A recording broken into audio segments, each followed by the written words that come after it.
tonight, Toby, and I was going to attempt this, and I was practicing it, and then I forgot it. Nwubuogar? Say it with some more confidence, come on. Nwubuogar. I will say okay. Okay. Six out of 10. Just so it's a butchered pass. it. It's a pass. Toby's with us again tonight. I'm not sure how many of you were participated in the AI workshop in the winter. Was anyone? Yeah, a few of you? Okay, so Toby has come back here. We had received feedback that some more hands-on involvement with the AI would be helpful. And so we picked a better time, much warmer weather, hopefully better driving conditions. Much appreciated. For Toby to join us. Toby is a speaker, author, and consultant, helping nonprofit professionals integrate AI into their daily workflows. He has experience in both recreation leadership and AI-driven efficiency strategies. Toby simplifies complicated or complex technology to make it practical and accessible. His work focuses on reducing administrative burdens, improving program delivery, and ensuring nonprofit professionals have the tools they need to thrive. So Toby, thank you very much for being here tonight, and take it away. Thank you very much. Now, it's the first time I'm having a mic right in my face, so I'm going to try and moderate my voice. I feel like I could be one of those folks in the zoos talking to the animals and say, over here, if you look closely, you'll see the lions. Well, over here, if you look closely, you'll see almost AI, but we'll get there. So first things first, if you've coming back, welcome back. I see some familiar faces. I'm really glad to have you folks back. I was here like 6 months ago, and I'm very excited to see and hear about your AI journey so far. So for those who coming back, this is our AI readiness quiz. Still the same questions. If you want to answer them again, cool. For those who are new, it's a good way to give some numbers behind how you feel about AI. Because what we found and what we find is that when folks deal with AI, you get to the point where you start using it, or you hear people talk about it, but you don't know yet what it does for you, where your blind spots are, where your strengths are. You don't really have numbers or terms to categorize. Now, it's not definitive, it's not like ultra scientific, but it's a good way to say, okay, I know these are my areas, and then I know these are some of my weaknesses, and we'll try and improve those.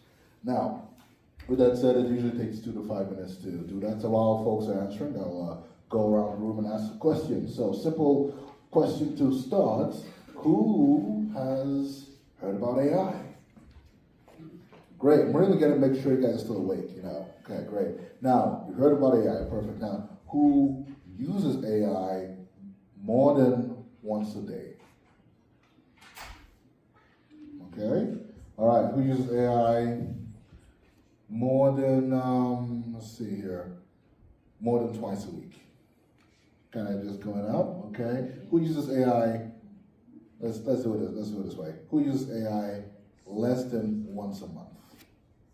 Okay, all right. I know, I just went all over the place with that. So what's very interesting, and what we'll find out as we go on, is the word AI, artificial intelligence, which I learned recently in French, is not AI, it's IA, because the French like flipping things all over. So that's just a little fun thing. But ultimately, what we're going to discover today is AI for nonprofits. So just kind of some quick shout outs of what the backgrounds are. So just if I point at you, don't need to say your name. I know everyone's shy, but just tell us your background. If you work for a school or what type of nonprofit, whatever it is. So we'll start from this level chap over here. I'm Chris, and I'm with the Men's Shed, Tri-Region Men's Shed. Okay, awesome. Tri-Region Men's Shed. Perfect, all right. Sean, I work at the university. University? Okay, perfect. Tammy, I work for AIGP Financial. AIGP Financial, okay, so that's the money right there. Perfect. Tony Ginge, civil engineering technologist, and in between things right now. I love that, in between things. This is welcome to the economy, guys. We're all in between things here. But I think AI will be a very interesting time for everyone. So that's cool. Yes? I just use AI for personal reasons. Personal reasons, okay. Awesome. Erica Health and safety. Health and safety, okay, so we're really making sure we're not tripping over any cables. Thank you very much. Yes, Lorena, and I'm with the library. library, perfect. I am Casey, I'm with Brighton Employment Center. Private employment. Brighton Employment Center. Okay, real good. Jackie, I'm with Santos Community League and also have my own business. I know business, perfect. I'm Carrie Lynn, I'm with Parkland County. Yes, I'm Nicole Mill, I'm with PacWest Contracting. okay. I'm Yvonne Akusha, and I do marketing for different organizations, including like the Egg Society and other nonprofits, so trying to figure out how to help them. Deploy AI, okay, I see that, marketing AI, perfect, yes. I'm Michelle, and I work for the Ag Society, and just for admin purposes and some personal. Okay, admin and personal, yes. I'm Leslie, and I'm with her at the Ag Society, but I don't work there. You just realize she's lonely sometimes, so might as well. What are besties for, right? Yes, you two in the back. This is Sylvia, Parkland County. And Amanda, Parkland County. Fantastic. I'm Chris from the Alberta Association of Agricultural Societies. Hello, ladies and gentlemen. I know you were involved with our mental health in for us, so thank you very much for being a part of that. It's important. So. Awesome. And I'm Maria, I'm with the Edmonton Federation of Community Leagues. okay, so lots of community stuff going on. Like we've got some education, we've got some librarians, we have some marketing, and a lot of personal use. So let's see how that all comes together, shall we? Oh, come on, do the thing, work. So it's always fun to make sure the tech is working. That never changes. Oh, there it is. There we go. Okay. Alrighty. My mouse.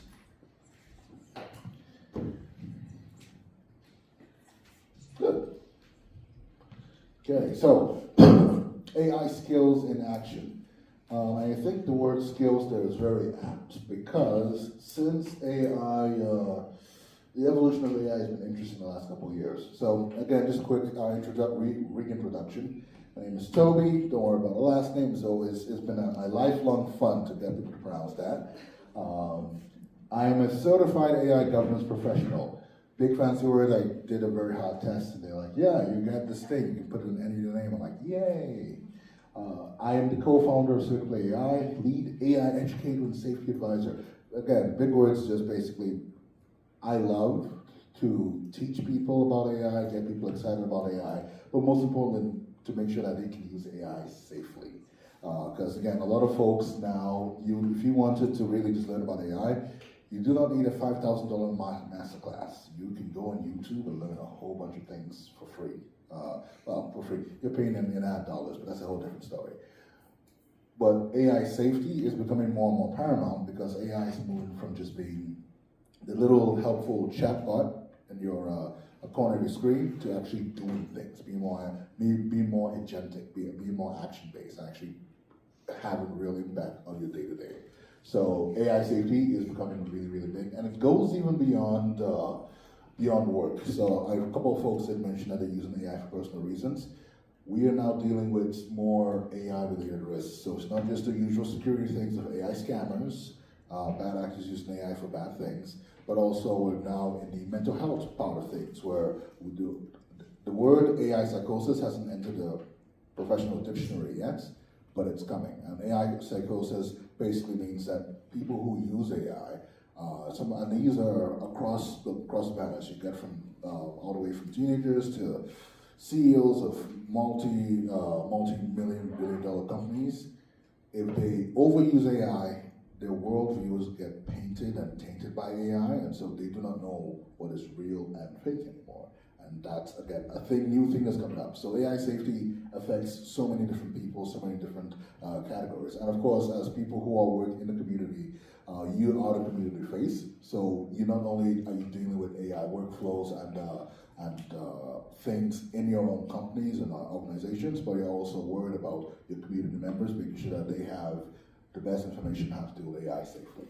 So that's why I started CivicPlay.ai, because I realized that a lot of the big sectors already have some kind of AI consultants or groups who take care of them. Education has that, oil and gas, all the big guys have that. But for nonprofit, for the folks who work with communities, we don't have that yet, or it's very few. So that's why, as someone who's worked in the sector for over 8 years at this point, I just realized it's really a good thing to step in and make sure that we also get some kind of training and education, and we can actually deploy AI more effectively. As well, just really sell the point home. The AI, a lot of the disruption about AI are affecting, ironically, the creators of AI, so programmers more and IT folks, more than the community people who actually do the day-to-day work with people and actually have lots of the work we do are more dependent on folks.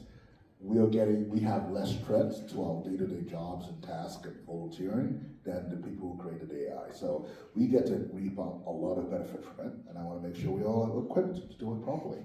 So with that said, I do have a book. I wrote the book honestly because by the time I got through a lot of the literature online, I realized that we just didn't have a book or books related to us. So this is for recreation professionals, but a lot of the knowledge still transfers over across the sectors of nonprofit as well. Now, with that said, AI isn't new. What's new is everything else. So AI as a term has existed for somewhere since like the 1950s, 60s about. Like it's an old term. Again, AI stands for artificial intelligence. So you probably ask me, so why would it be artificial intelligence and why is it an old word? Well, what's natural intelligence? Humans. We are natural intelligence. Of course, ego-driven. That's what we define the world by our own standard. So when the scientists were trying to figure out, okay, we have this cool thing, this box of wires and cables and bolts and all that. We want it to get smarter and we want it to become more like us. But it's artificial, it's not natural. Therefore, artificial intelligence. And if you think about natural intelligence, what are the things we can do as humans? Well, we can see, read and write, listen, process information in the real world. Well, what can computers do now? That's becoming more and more AI. They can see.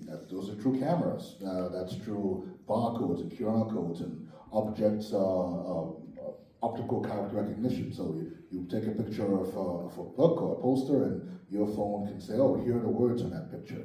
So it can see.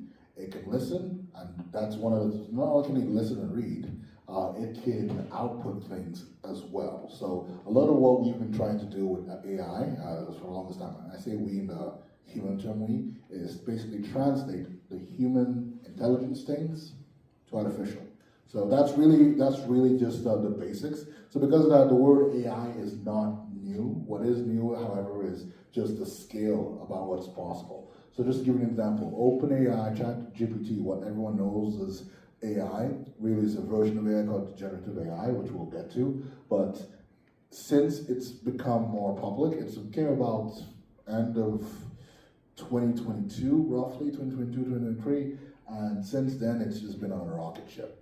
So what's been new is now lots more people have access to it. Or again, if you think about the early days of the internet, anyone still remember dial-up? Good. You know how long it took to get dial-up out there. It took a while to build on the infrastructure and get everything sorted. Well, now you have a phone, you have a laptop, you have the internet, you have AI. You can connect to ChatGPT for free, or Gemini, or a bunch of the other tools. It's fast. It is much faster than a lot of stuff. And again, what the public sees in the free end is just a fraction of what's possible for those who actually pay to get some of the best models on the device. As well, the quality of what it can do. So it's not enough that the AI can create stuff. It creates stuff that are decent that we couldn't do in an afternoon. And someone was showing me earlier, they were showing me some pictures that AI helped them create and helped them kind of design cakes and stuff. And I'm like, yeah, the only reason they like that is because obviously it's gotten good enough to do that. And of course, finally, it's been integrated into a lot of things. Now, who has a Netflix account? Netflix, YouTube, TikTok, that all has AI in it. So even when you're not actually using AI, because it's been integrated into a lot of different things, it shows up. Now, before it was called AI publicly, more popularly, it was algorithms. Social media, all that, the idea of processing data and kind of making predictions and solving stuff, algorithms. That's all part of the overall umbrella term for AI. So again, AI isn't new, it's just made things very, very fast. Now with that said, so we've already covered AI, machine learning. Again, the fact that a lot of what AI is simply figuring out how we can translate human natural intelligence into the machine. So of course, humans can learn, therefore machines can learn too. What makes it very different is the fact that you, just like with teaching a human, a child, how to learn, you give a bunch of examples and you answer questions, and then they form a map of the world over time. Same thing with machines. You don't have to teach it, this is a dog every time. You'd show 100 million examples, and then eventually it sees in your picture it hasn't seen before, and based on its database, it says, oh, this is probably a dog. And that word probable comes in. What makes AI very different from a lot of the tech we use day to day is that it's probabilistic technology, not deterministic.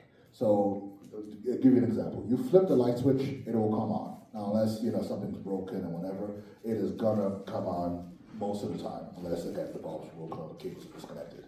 But with AI, when you use AI, you will have a probability of getting to something. And that makes all the difference. So that becomes a cybersecurity nightmare because you can't plan for every possible thing because there's always a probability that something else could happen. That brings us to generative AI. So AI that creates, and this is really where a lot of the new stuff is kind of coming about. So we're thinking initially AI generation was mostly limited to text and terrible images, but now AI can create text, images, forms, or summaries, audio, visuals, a bunch of stuff. And we're actually going to create those through the session as well. So you're going to leave here with a couple of cool things. I can almost guarantee it. And then finally, what is really, really new, and I didn't get to talk about last time as much, was agentic AI. So AI has gone from being just a chatbot to doing real work. And we're actually going to see some real examples of what that agentic AI looks like and how you might be able to integrate it into your workflows. But again, the evolution of AI has happened in a very short amount of time. It's not new, but the usage of it has been ramped up faster than any other technology we have. Part of it is because, unlike every other technology, it can understand us and communicate with us directly. If you've never seen a door before, you don't know what a door is. But as long as you speak English or even any language, you could even do sign language. And the AI can figure out, oh, okay, I can communicate with you and create something out of this. That's what makes AI very, very different from everything else we've worked on. All right. Model versus tool. So a lot of times you'll hear a new AI model, new version.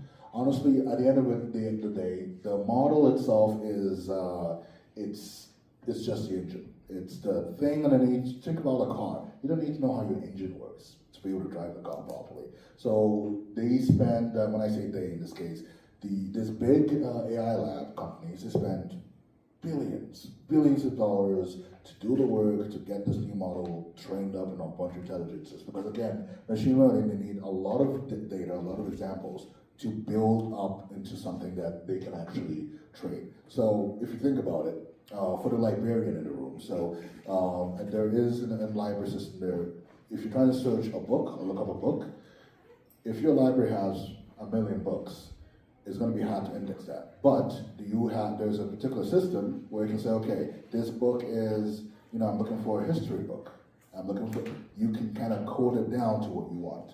That process, that's modeling. So the AI takes all the data and then makes a model of how those points interact and treat themselves. And actually the paper behind it is something called the Attention is All You Need. It's a very interesting paper. But again, it takes heavy inspiration of how we as humans process information, which is true attention. We give weight towards things based on context. So for example, the way you would interact with a friend is going to be way different from how you interact with a boss. Now, if your boss is your friend, that's a different story, but typically, you have different mind frames on how you deal with things. So the AI, through machine learning, gets that done, and that's what makes the model. Everyday folks don't need to know about that. What you need to know is the tool, right? The tool is the car. You need to just know how to drive the tool. And now, so another question that comes in is, I use Claude, I use Gemini, I use ChatGPT. Which one should I use? Honestly, whichever one you want, because most of the models are so good that unless you're doing like post-PhD work, it matters not. So in that sense, as long as you begin to have a preference, if it's ChatGPT, if it's Gemini, you begin to have a preference on how it works, pick your tool, pick your car, and go for it. So that's that. Oh, by the way, I will have the slides and I'll have a little video at the end that I can send to you folks. So if you're taking notes, great, but you don't have to worry about like copying very quickly. I always hated those teachers like, oh, skip, like now. So you'll get the slides at the end of it, so just keep hanging out there. All right, a few more words to learn. Prompt content, context and constraints. So again, prompting is the way you communicate with the AI. And what's been cool, and I think the teachers will love this, is the fact that Google, for the longest time, taught us how to think in keywords, right? You taught them particular words, you know, it's not, you don't want a book, you say, book, 20th century, Napoleon, or whatever. Sorry, that was my. Oh my gosh, I hit a guys. button, I'm sorry. Oh my gosh, it's fine, we're all adults here. By the way, if you need to use a washroom or take a phone call, just step out of the room, not a problem. But for the longest time, Google taught us how to think in keywords over the last 2 to 3 decades. Now, AI is saying, hey, if you want me to communicate properly, give me a proper sentence. Actually break things down, spell it out for me, give me examples, and I'll do what you need. So I guess it's a win for the teachers who are like, I told you English is important, language is back, woo! Context. The models are trained in basically the sum of the internet. If you want it to be very specific to marketing, finance, whatever it is, you need to be able to say, okay, hey, I know you're really cool at 1,000 things or 1 billion things. I need you to be really good at just like 2 or 3 things that matter to me right now. That's context. Finally, constraints. And this is something we're really learning. Just because it can do it doesn't mean it should.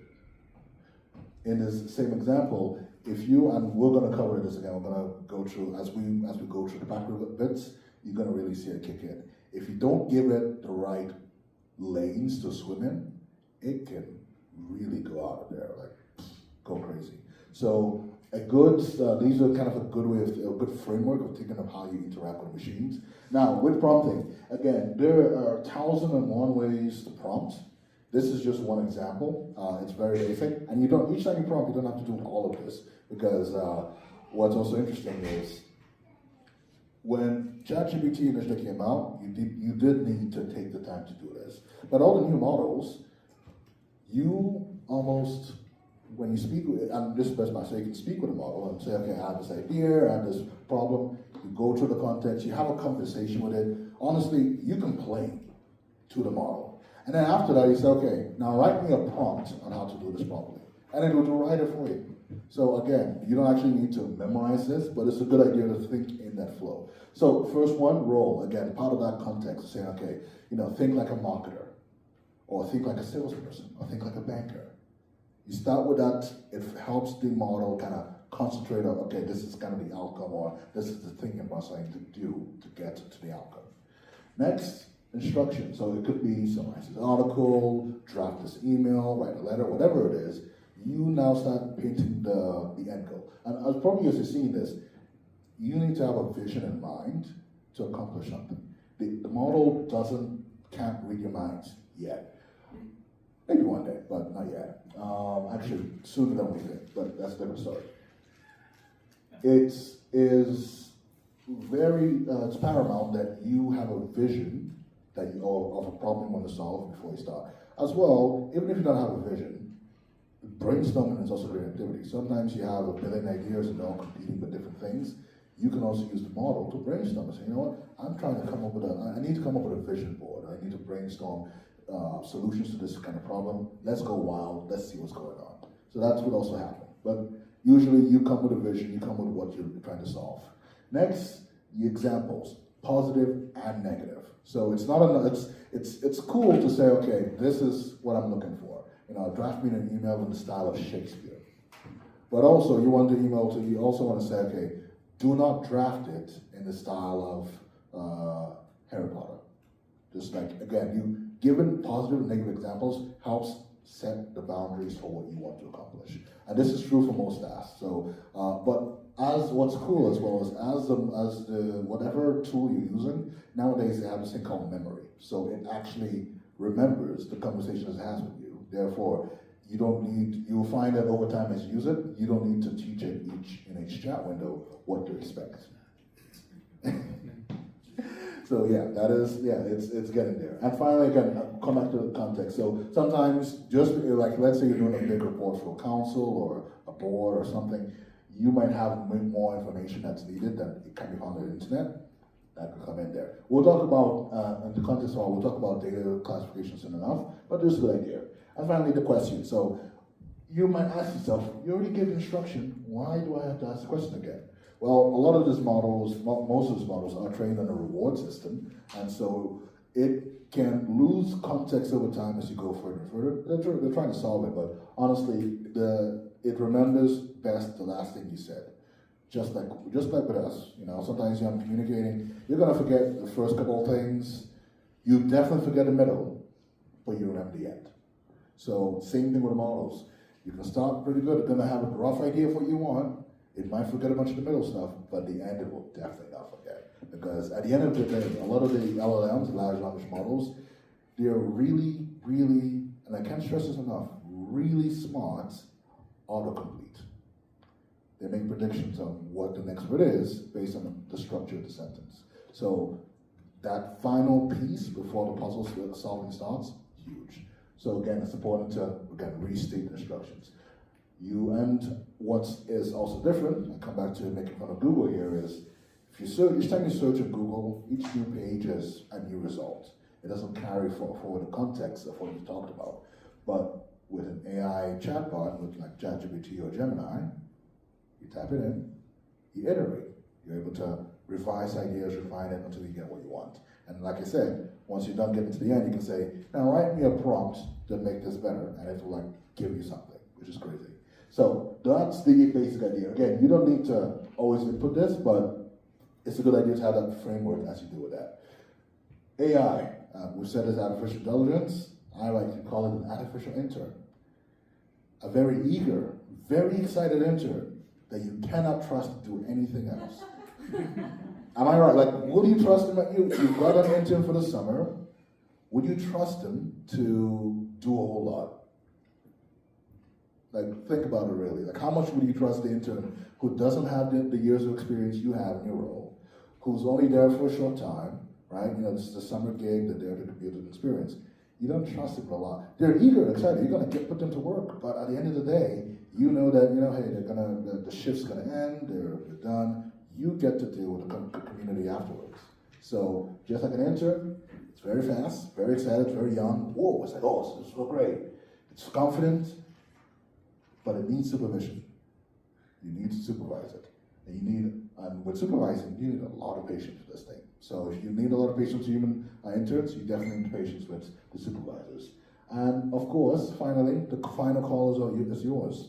You get to approve things. So if you think about AI as an artificial intern, trust me, a lot of the pain goes away because you're like, oh, it's a silly chatbot.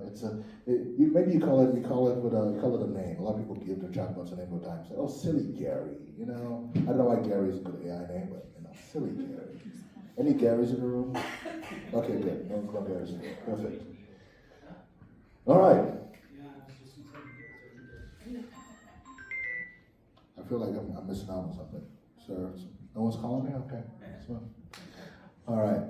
Principle one. If there are two things you learn from this entire presentation, apart from the workshop, AI is not a truth machine. I think we've all been using AI at this point to realize it's very different from Google, where Google, when you search it, if it has nothing, it will say no results found. But AI wants to always be helpful because it's been trained on a reward model. So that means that it always, in order to get a reward, it always has to be helpful.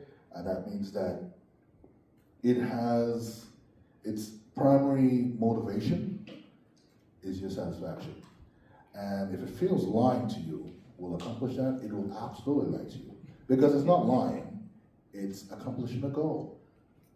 So because of that, it can be a very confident liar. And the amount of times I catch it, it's like, oh, you're absolutely right. So I'm like, That's very. So that brings it to, again, it looks confident, doesn't mean it's correct.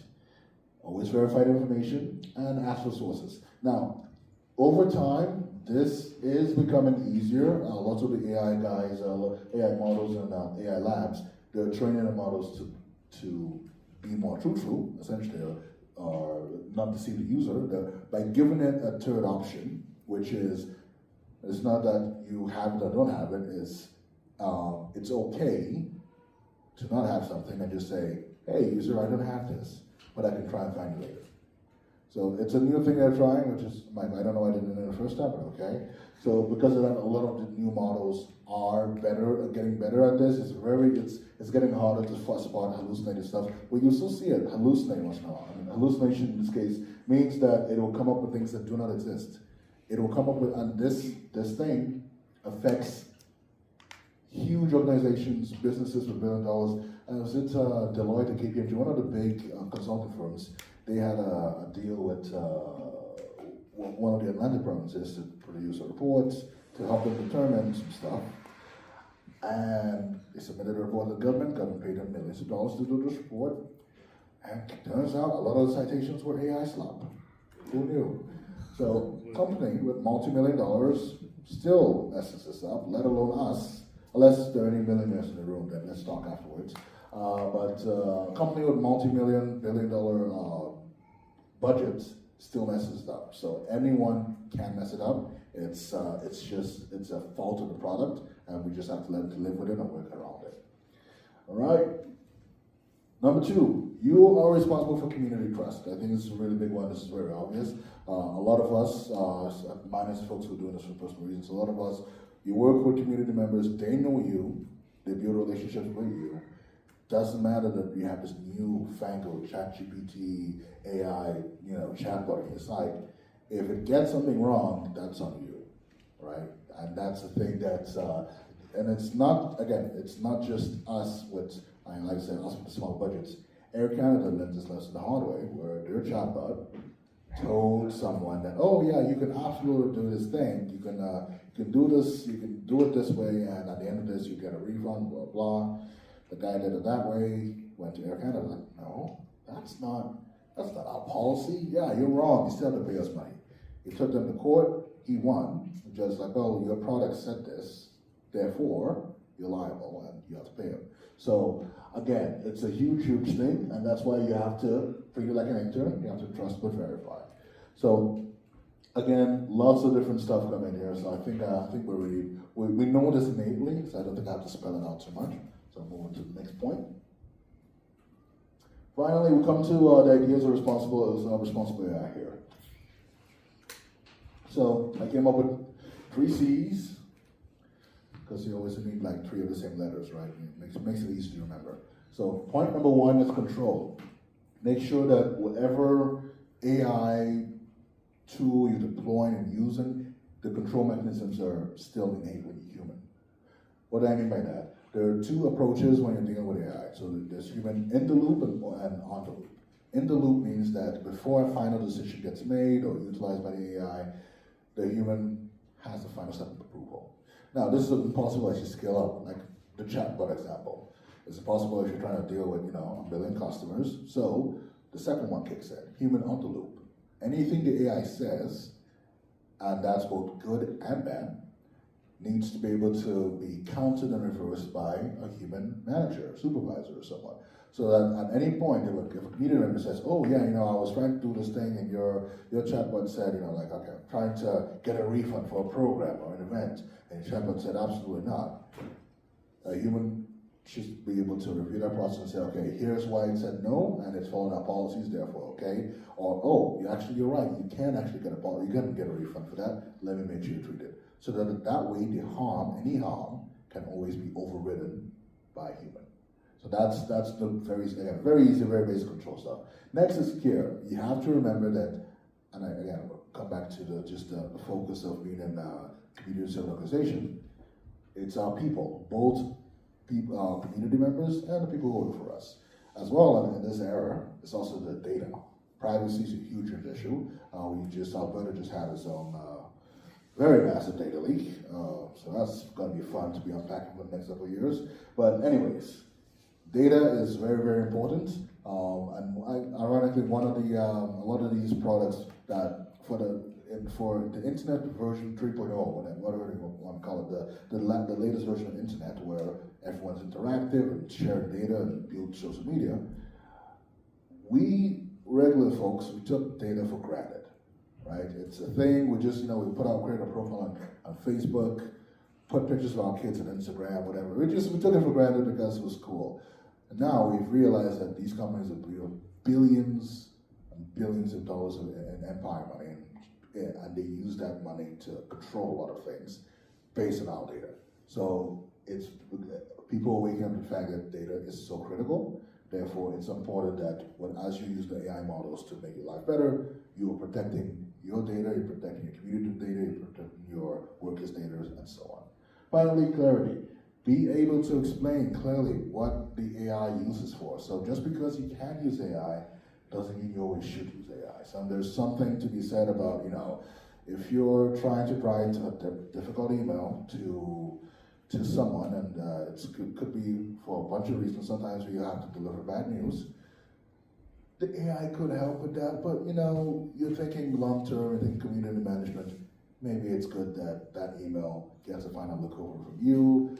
Maybe you write it, maybe you get AI to edit it, but you have to be the one saying, you know what, this part is still a human part, and we have to deliver that with great care. The AI does not have that. It can act and say the nicest words. It can say some of the best poetry ever because it's read some of the best poetry ever. So it knows how to spit out the right lines.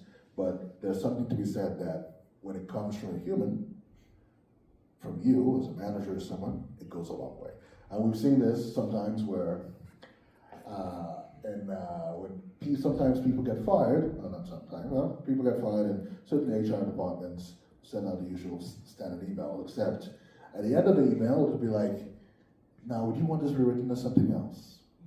Which is a telltale sign that it was written by ChatGPT, and they didn't even bother to copy and paste it properly, and you're like, I'm just insulted at that point, it's just stuff like that, you're like, Anyways, data. So I'm trying to figure out how to get people to visualize the right ways to handle data and AI use. Can put a traffic light system. And actually this system is part of my responsible AI toolkit that I developed with a professor at Mount Royal. Her name is Dr. Julie Book. So I'll have the QR code up in a moment. But green, yellow, red. Everyone kind of gets a basic feeling. Green, you don't have to think about it. It's go time. Very simple, basic stuff that AI is really good at. You can trust it. It's really good at drafting, brainstorming, doing agenda notes and all that. And we'll see some of this as well, like summarizing long documents and so on. It's really good at a lot of the tech stuff that we do day to day that you don't have to think about it as much.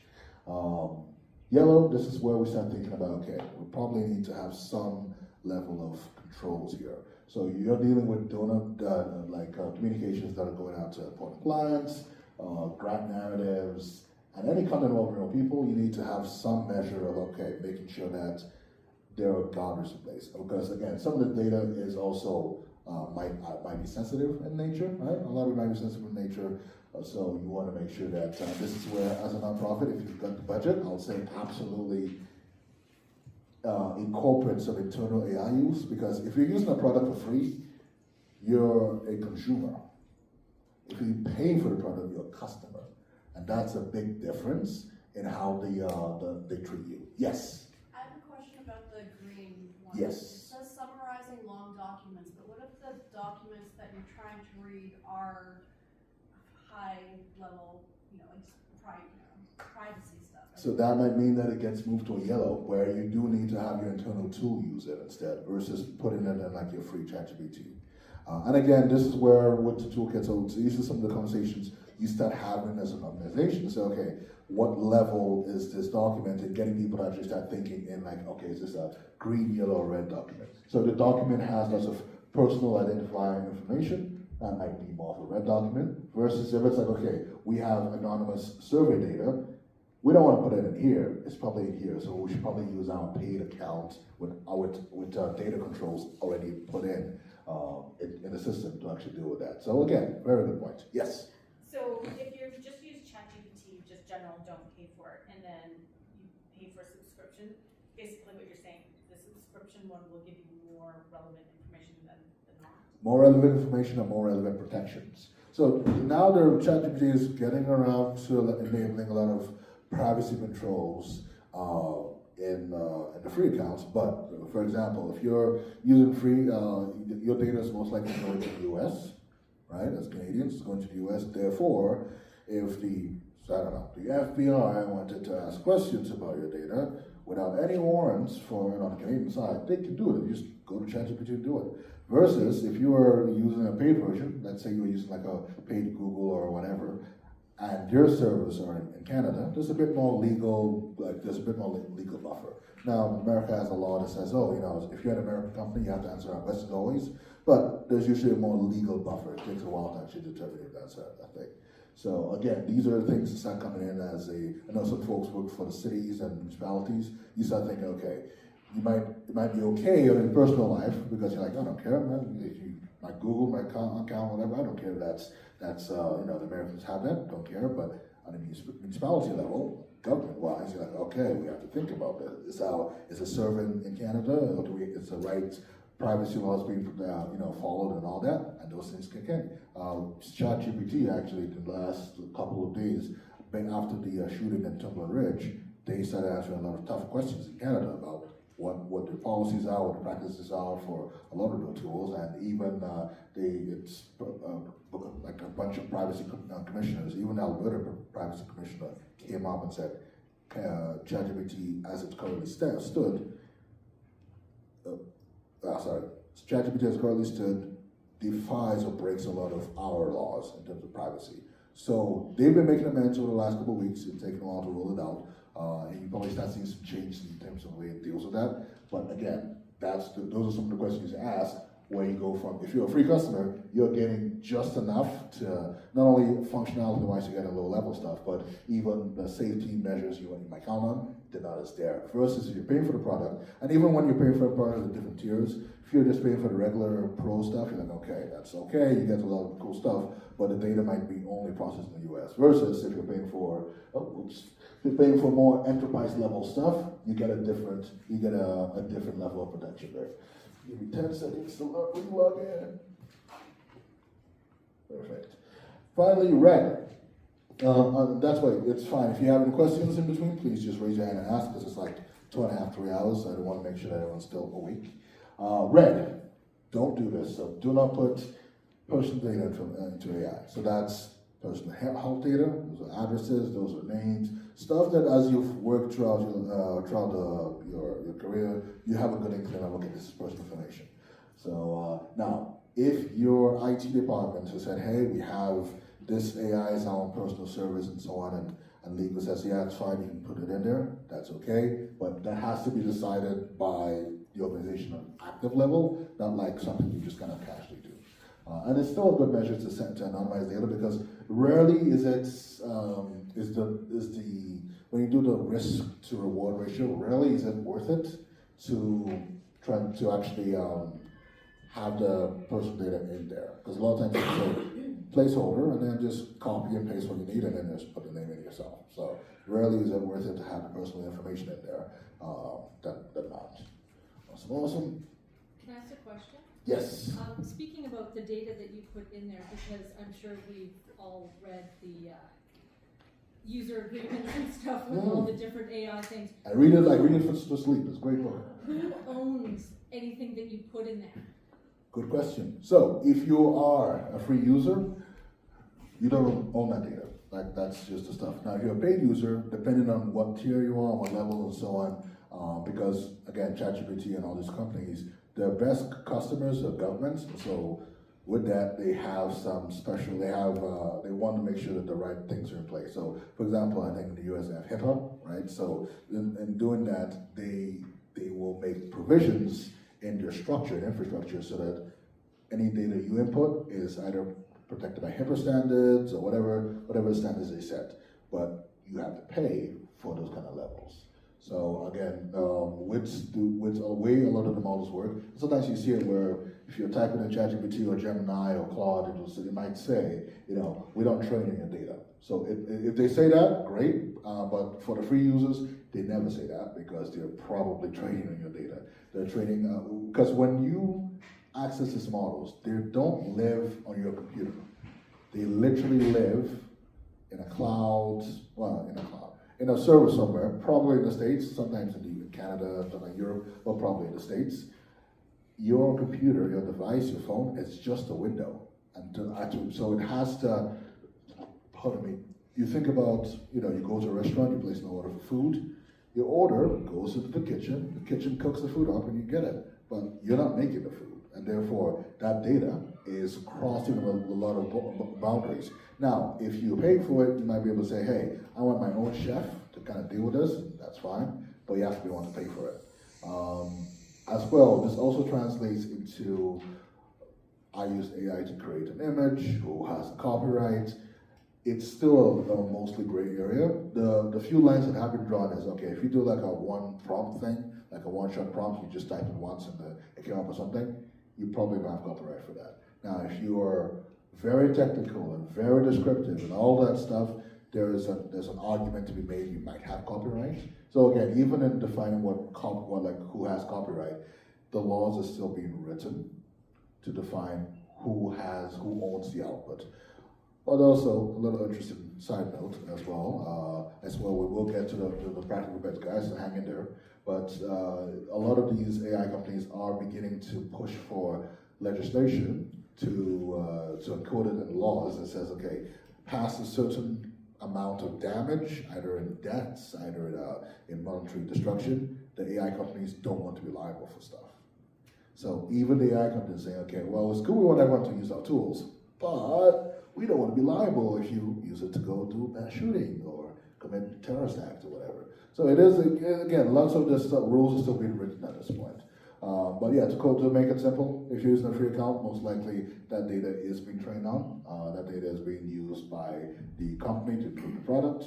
If you're using a paid account, you can opt to have your data not be part of the training stuff. And that's part of what ChatGPT is doing as well, because of Canadian law, thanks to our privacy laws, you can't actively train on people's data. Like, it's one of those things. So they're having to go back kind of make those. And there's similar things in Europe and so on. So we are getting some of those gentle pushbacks and directions, but it's a very slow process. It's not set in stone yet who owns what copyrights they are, and so on. Well, I'm just thinking like creating advertising, creating brochures, creating training programs. Like, is that going to be an issue for us? It's not going to be an issue for one simple reason. They want people to use their product, and just like when as cameras became more popular, the laws themselves, nothing's really been fully codified, so I can't say, but from a money perspective, which is what this guy's care about, they have great financial incentive to not go after copyrights from what you create on ChatGPT. Because one, they don't want to have the risk of having ownership, and then two, they want people to actually rely on them to make products and to make marketing products and whatever else they come up with. So a lot of times, and we'll just really tie it up here, the AI model, the engine, the brain, it is generative. So that means that each time you prompt it, it's only a probability you will get the same answer you got last time. So that's another cool thing as well. So because of that, they just don't want to make anything too complicated for themselves. Now, maybe that might change in the future. Maybe they might say, hey, we're going to do all this. I highly doubt it. It's like Microsoft going back and saying, hey, one of the things you create on Microsoft Words, we won't copyright now. Like it goes fundamentally against the whole business model.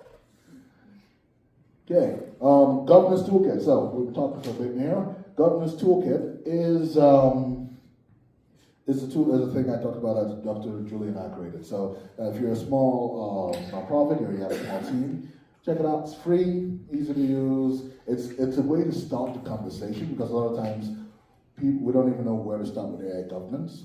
It's a fairly new field, and it's very different from every policy you will write. So if you have a social media policy or personal safety, health and wellness policy, most of the rules stay the same for the longest time.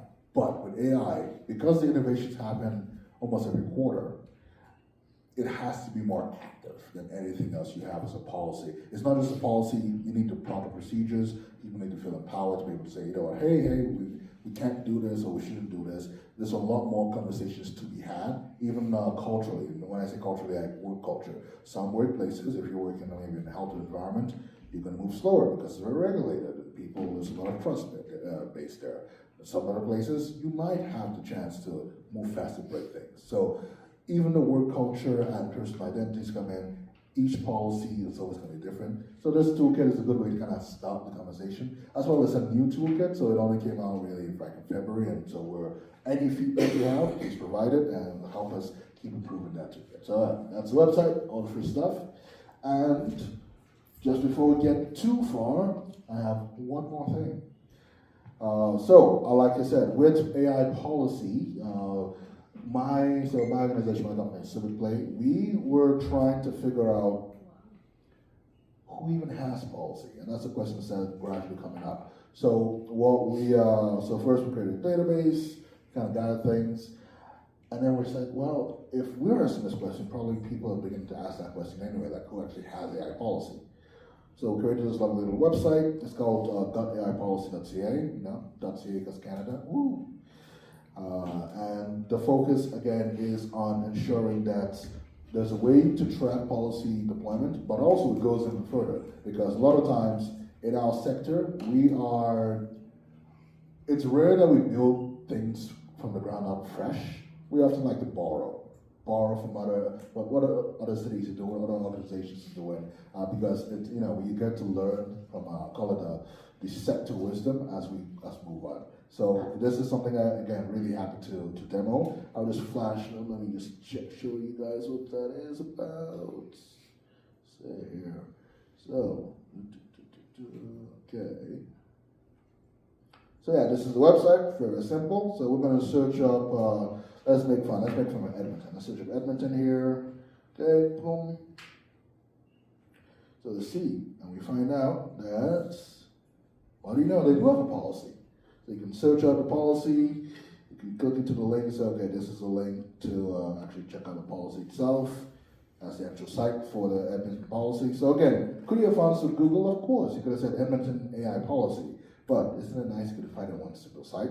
Plus, as well, we do have this lovely review policy discussion. So bringing in some social media, some community elements to this. So not only we have an AI tool on site to actually kind of provide a quick summary and analysis on the actual policy as well.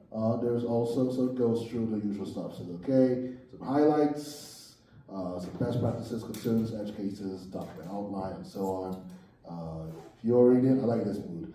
If you're reading 4 minutes before a meeting, here's kind of what you need to kind of quickly expect. There you go.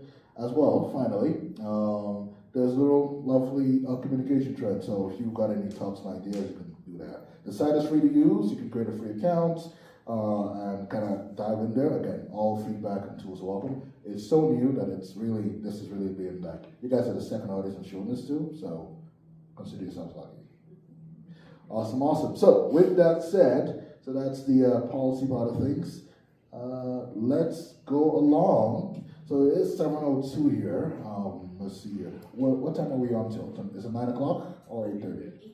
8:30. Okay. So I won't really do a full formal break. What I'll do is, if you need to use the washroom at any point or whatever, it can go. I will have some quiet slow down moments, so I'll be like slow down moments. That can give you a chance to run away without listening to anything big. So with that said, Toby, sorry, can I just do a temperature check? Like, how's everyone temperature-wise? Do we need to close some windows or? Okay, just if you get chilly, speak up. You can close windows. I know, a temperature check's always fun because it's like cold, hot, you never know with people. Perfect. All right, so follow along live. So I see most folks do have laptops and personal devices. If you don't have a laptop, you can either buddy up with someone who does, or you can use your phone. Again, a lot of the tools, because they are web-based, they don't require a lot of computing power on device to use. That's not always going to be the case, and we'll talk about why. Actually, why is it a good idea for your AI to rely on your computer versus being in the cloud? Who can answer that, given all we've learned? So my question is, why is it a good idea for if you're using AI, to have the AI on device, on your actual device, versus being in the cloud? What do you think is the benefit versus the pros and cons? Security. Security, okay. Usually the data's only on your machine. Yeah. It can't get, well, not can't, but it's less likely to get poached and used for something else. There you go. What else? You can use it anywhere without internet access. Without internet access? Yeah, oh, that is a pain point. You have no idea. I'd be in the airport or an airplane, and I wanted to do something to AI. I'm like, oh yeah, no internet. Yeah, so yeah, true. Anything else? Speed. So that would be definitely a con at this point. So a lot of the computing power required to run AI efficiently on device is huge compared to what we do with ChatGPT. And so because of that, it's right now still faster to do things by cloud for that reason, but it's not always going to be the case. Actually, even Apple, I'm an Android user, but I do have to respect Apple's hustle here. So Apple moving forward so that as their next version of the iPhones and so on, other devices come on, they do have a chip on device that can actually process a lot of the AI use. Because they find out a lot of, for most people, everyday stuff AI use, it's very basic. So it's like, oh, I summarize this or quick voice transcription. So very basic services. Therefore, it's inexpensive to run it on device versus having to send it to a cloud and that. Again, security concerns, control, privacy, and so on. So yeah, good stuff. Okay, you guys were all listening. Just want to make sure we're listening to what I was saying. So anyways, we are going to be messing around with a couple of tools. We have ChatGPT, Canva, NotebookLM, Gemini from Google, and Jotform. So two of these are Google, which is Gemini and Notebook, and the other three are kind of random different tools. Yeah, let's see here. So I said compare with other people. So by the way, who has a ChatGPT account? Okay, so you can, if you have a ChatGPT account, great. If you don't, feel free to follow along. You can also, like I said, create a free one for the point of this exercise. This makes your life a little easier. Canva. I like how more people have Canva than ChatGPT. This is great. I mean, send words to Canva. It's good. They have a lot of cool AI features, like one I'm really excited to show you guys about. NotebookLM, which is really, so basically, who has a Google account? Great, okay, so NotebookLM, Gemini, both Google, and then Jotform, I'm pretty sure many people have Jotform. Anyone have Jotform? Alright, so Jotform, I'll show you guys why it's a good idea to maybe think about it as well. Okay, let's get going. So the first one is ChatGPT. So as we said, ChatGPT is really good for, it's the way a lot of people got introduced to AI. So because of that, they have a premium real estate in how people deal with AI. So let's do this. Let's open up my ChatGPT. So I do use a paid version of ChatGPT, so if you see things are different from yours, that's why. That's just basically it. Again, if you can afford to do it, great, I would suggest that. And honestly, right now, the use of AI models is ridiculously cheap compared to the work they do and the outcomes they output. It's not always going to stay that way. Absolutely, it's not going to always stay that way. Right now, it's like the early days of Uber. Ubers are very cheap to start, and then now, well, they cost as much as taxis, if not more. So enjoy it while you can. Alrighty, so ChatGPT, typical chat interface here. I can select the model, which is cool, so it's latest 5.5, it's thinking. So again, that model number there just tells us what model it's at. So usually before, I don't know, I think they had what they released to the public was ChatGPT 3. So they had 3, 4, 4.0, and then they had 4.5, and then it went to 5, and now it's like, then it should be like 5.2, 4. They don't want to get bigger. I don't know why. I'm like, okay. So anyways, we're in model 5.5. It's been out for about less than 2 months at this point, but we're already doing lots of cool things. So with that, let's create, let's see here. let's create a little let's create a little background story. So again, AI is really cool to create a background story. So, okay, I'll say, in here.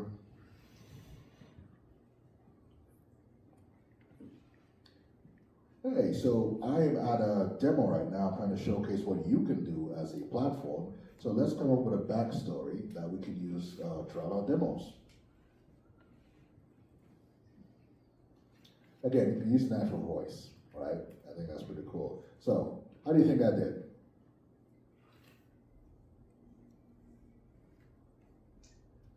Pretty good? We're missing a few things. Yeah, but pretty good to start. So let's do that then. I'll put it to instant, not thinking. There are different modes with this, by the way. So you have instant and thinking. So thinking means if you expect the work to involve anything like coding or maybe like a deep document or whatever, good idea to have it in thinking. Most of the time, instant will get you to, will be fine. So put it on instant and say send prompt.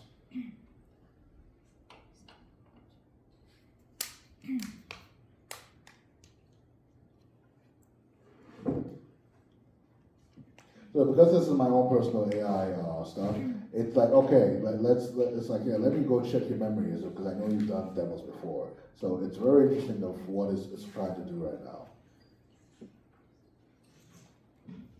Perfect. So it's come up with a demo backstory.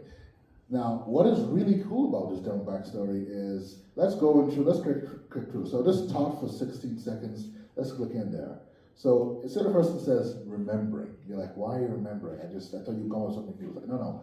It's right now the latest version of ChatGPT is connected to active memory. So not only does it have access to what you've typed in the history, but it makes an active effort to connect with. Is that we have difficulties? No, I'm just wondering about pushing it a bit closer. Oh, to right. Make sure I had enough cord. Okay. I was trying to be discreet. Oh, that was all good. I was like, okay, there we go. Perfect. All right. So, while she gently moves that across, I know it's always tricky there.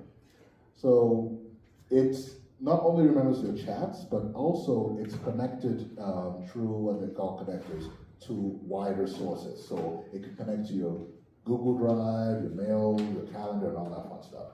So I really like that. Oh, Keep going, I'm discreet.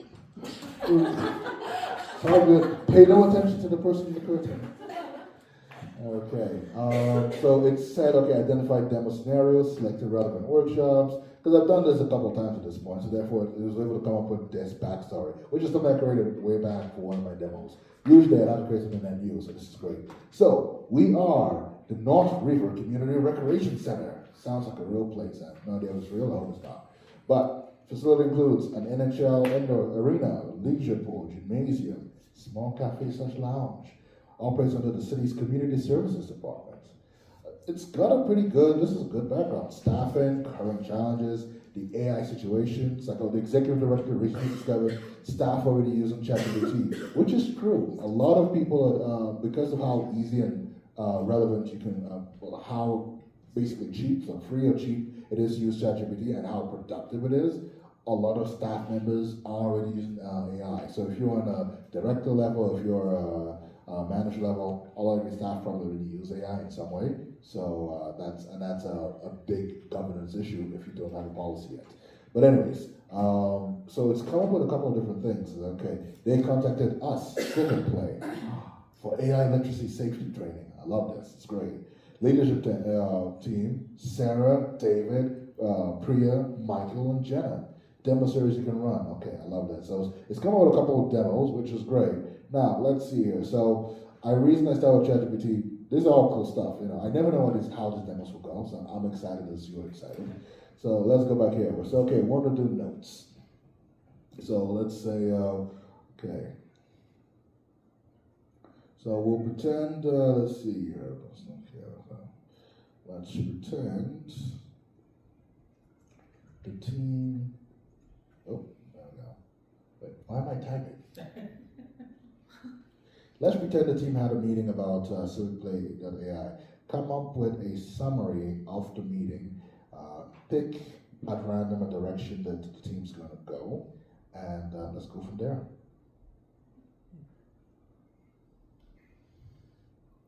Again, that looks pretty good. It CivicPlay.ai misspelled that, but you know what? We'll go for it. Let's see what it says. Internal strategy meeting summary. What do you know? So, if this meeting really happened, you can already see it's come up with a structure, right? Meeting purpose, key discussion points, major concerns, quality control. Like, it's got some pretty straightforward stuff. So, we got some good stuff. Oh, it even came up with, I love it. Priority shows it's got phase 1, I love phases. So, this feels like a real meeting that actually happened. You know, it was great. Love it. Perfect. So, draft variants. So, let's say, okay, so from this meeting, let's now change it into other formats, shall we?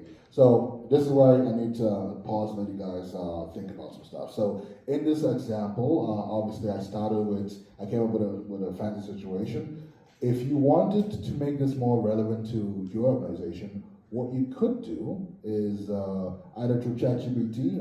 Are we all using ChatGPT, or are we using some other tool? We use Copilot. Copilot, perfect. So Copilot, the engine model, because the big money talks, is ChatGPT. So a lot of the techniques and whatever that work for ChatGPT also work in Copilot. So if you're in Copilot, if you're in ChatGPT, or if you are in Gemini, this is the one example that you can actually do all three, by the way. So whatever model you're using, step one, I would say, to make just to pull out some background information, go to your company website, copy and paste the URL, put it in ChatGPT and say, hey, I'm at a workshop session right now. Could you use this website to build out a demo scenario? Does that make sense? So whatever your organization is, whatever tool you're going to use, get your organization website, copy that into ChatGPT, into Copilot, to Gemini, whatever tool you're going to use, and then ask it in general nice terms to say, hey, I'm at a workshop, we're building scenarios right now. Could you pull out background information from this link, this website, and create a demo scenario? Something like that. So I'll let you folks do that. I'll walk around the room and see how we're doing before we progress onwards. Because we're going to mess around with the data in some way. And I want to make sure that we have, folks have tools in order. Just going to check here. All right. Okay, you're just going to pull out. Perfect. Awesome. All right. All right. So like I said, just when you open up the ChatGPT, if it's Copilot, if it's Gemini, copy your company website. So whatever, if you're working for the city, if you're working for the library, whatever organization you work for, copy, just get the URL for the website, put it in the ChatGPT, and then ask it to say, I am in a demo workshop right now. Could you create a scenario based on background information from this website? I like what she did there. That was very smart. She basically just put the mic up and let me talk. Yeah, I'm like, why am I typing this? Absolutely. Okay. We got your link?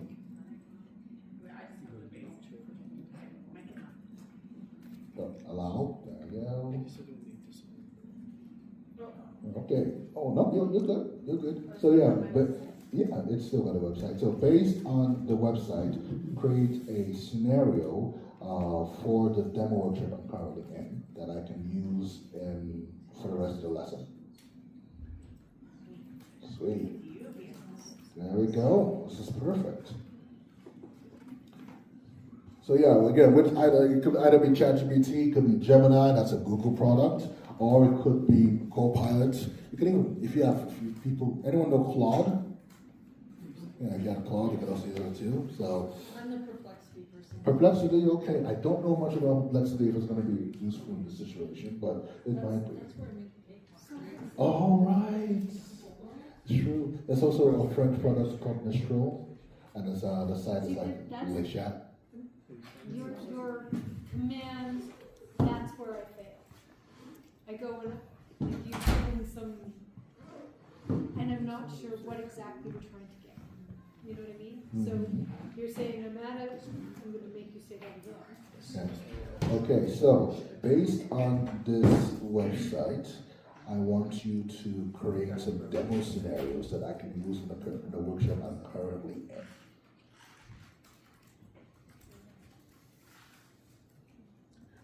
You do have to give it a website though. I'm gonna do that. There you go. Okay, so what kind of backgrounds do we have? Anyone want to share? Anyone? And what did ChatGPT give you when you put in that question? Sorry, could you repeat that? What? So when we prompted that, what information did ChatGPT give you? It did really good. Yeah. Okay, so what did it get? Well, Very good. yeah, actually, it talked about our society, what we stand for, sustainability, Preservation. Perfect. yeah, like numerous things on, things that we do with the community, different programs. Okay, Yeah. this is great. This is great. Okay, how about you? Well, any good news?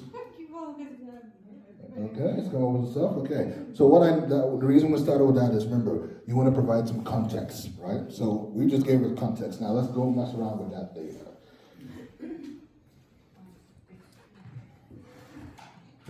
So the next prompt is going to be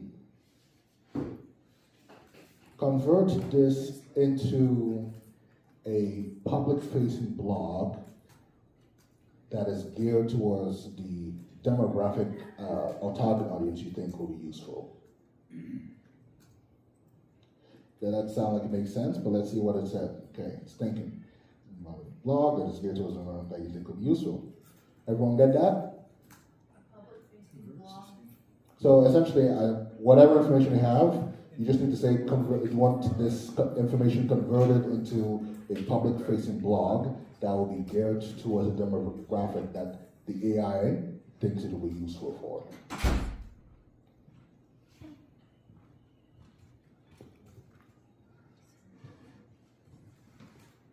So for my example, we've converted a meeting, again, this is a summary of a meeting that definitely happened at some point, into a blog that you could put up on your social media. So this goes to show the transformational capability of AI.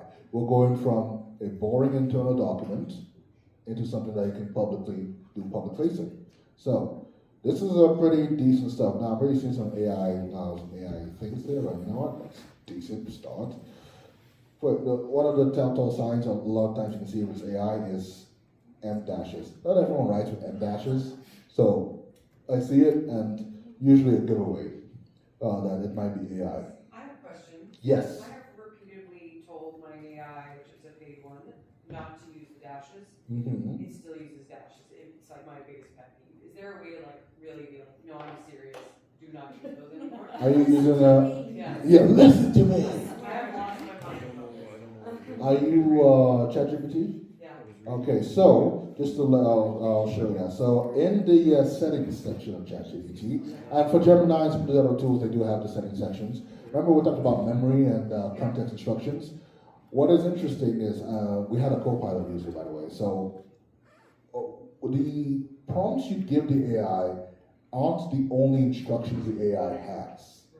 Each model, so the model itself is a pure engine, but the wraparound, the tool, also gives instructions. So Copilot, for example, the engine is ChatGPT, but a lot of what we call the system prompt, you don't get to see it, but that is what the tool company, tool owners have trained the model to respond with to queries. So in ChatGPT's case, we click on settings, so click the profile, click on settings, you can actually come in here, click on personalization, and have custom instructions.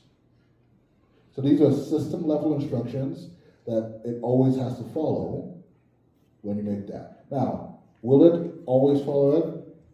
90% of the time, yes. Okay, thank you. Which is better than a lot of things, right? Again, it's a probability-based system. And when it doesn't follow it, it'll let you know. Like, I'm like, oh, I tried, but, I just couldn't situation. Okay, I guess. So again, I like this. Oh, nickname. What should ChatGPT call you? So if you didn't want that dash in there, what prompt would you put into that? So I would say something like, do not use M dashes. Is this only in the paid version? Good question. It should be available for all versions. Yeah, these are custom instructions, but so it should be available in all versions. If it isn't, it might look different. So It's there, it's in custom instructions. there you go, perfect. Awesome. So I just added it in there. We'll test it out over time. We'll see if it remembers that. So again, power of AI. If you wanted to not do something, you can just vocalize that and tell it to not do it. 90% of chance. No problem.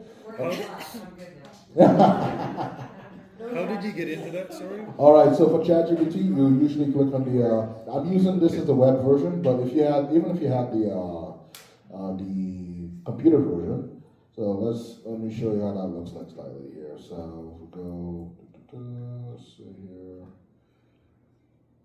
So whether you're using computer version or the web version, you click on the username, which is now for some reason taking a sweet time. All right, let's go back there. Okay, you click on your username icon, you click on settings, personalization, voila. You can also save yourself the effort when you click on name, personalization also came up. So whichever one. And again, you can choose. It's very interesting. You can choose the type of characteristic you want to give the AI. Warm, enthusiastic. You can actually fit around with the settings here based on. I chose efficient because I don't have time to waste. But you can choose cynical. You can choose quirky, candid, friendly, professional. So you have a lot of temperature controls on the AI. See what I did there? Temperature control? Yeah, you have a lot of temperature control on that. There we go. And even then, so a lot of the settings, so I do give it a lot of leeway with this, just because I like to see how far I can get. But you can disable a lot of things. You can make it very restricted.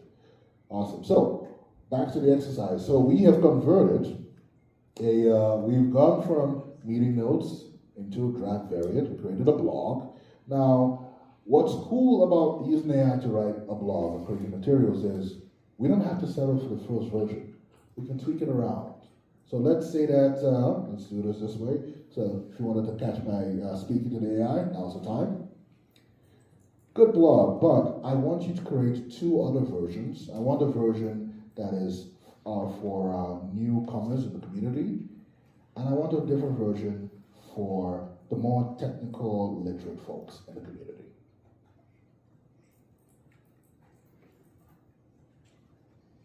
Good blog, but I want you to create 2 other versions. I want a version that is for newcomers in the community, and I want a different version for the more technical, literate folks in the community. All right, you got it. Let's see. Version 1, beginner-friendly community advice. If you work in recreation, blah, blah, blah. So again, it's taking information and it's made it a bit different. So let's compare the first paragraph, shall we? So in paragraph, the first time we did this, it's going straight to across Canada. Recreation departments, municipalities, nonprofits, and community organizations are facing the same reality. Staff are already using AI tools like ChatGPT. Versus, if you work in recreation, nonprofits, municipalities, libraries, community services, or local government, you've probably heard more conversations lately about AI tools like ChatGPT. And if we go to the more technical literate part, most community serving organizations already passed the awareness phase of AI adoption. So it made the assumptions for each audience type and changed it. So how could this be useful if you're creating a piece? Let's say you're trying to create a public health document, let's say we've got another disease breakout or whatever. You want to take the technical scientific message that the doctors, your doctor scientists, consultants came up with, and you want to change that to something that is more useful for families or people in the workplace. You can do that now using ChatGPT, using AI. If you're using Gemini, Copilot, very different stuff. So again, what this is showing is that you don't have to be the one to create these pieces. You get to edit it, make sure it's still accurate and verifiable. So again, I would say read through it, make sure that it carries the same themes. But imagine how much time it would have taken to write this. and we're just talking, and it's creating this. So pretty cool stuff, very basic information. We can refine it. So this is a very cool part. Now, I could go through the effort of refining it, but for funsies, I'm going to pull in some techniques. So another dictation time. All right, think like a marketing expert and refine both versions of the blog. So remember, I mentioned that if you want to get some really good results, you give it a role, you give it some kind of vision so that we can think about it in a certain way. So I said, okay, all right, think like a marketing expert and refine both versions of the blog.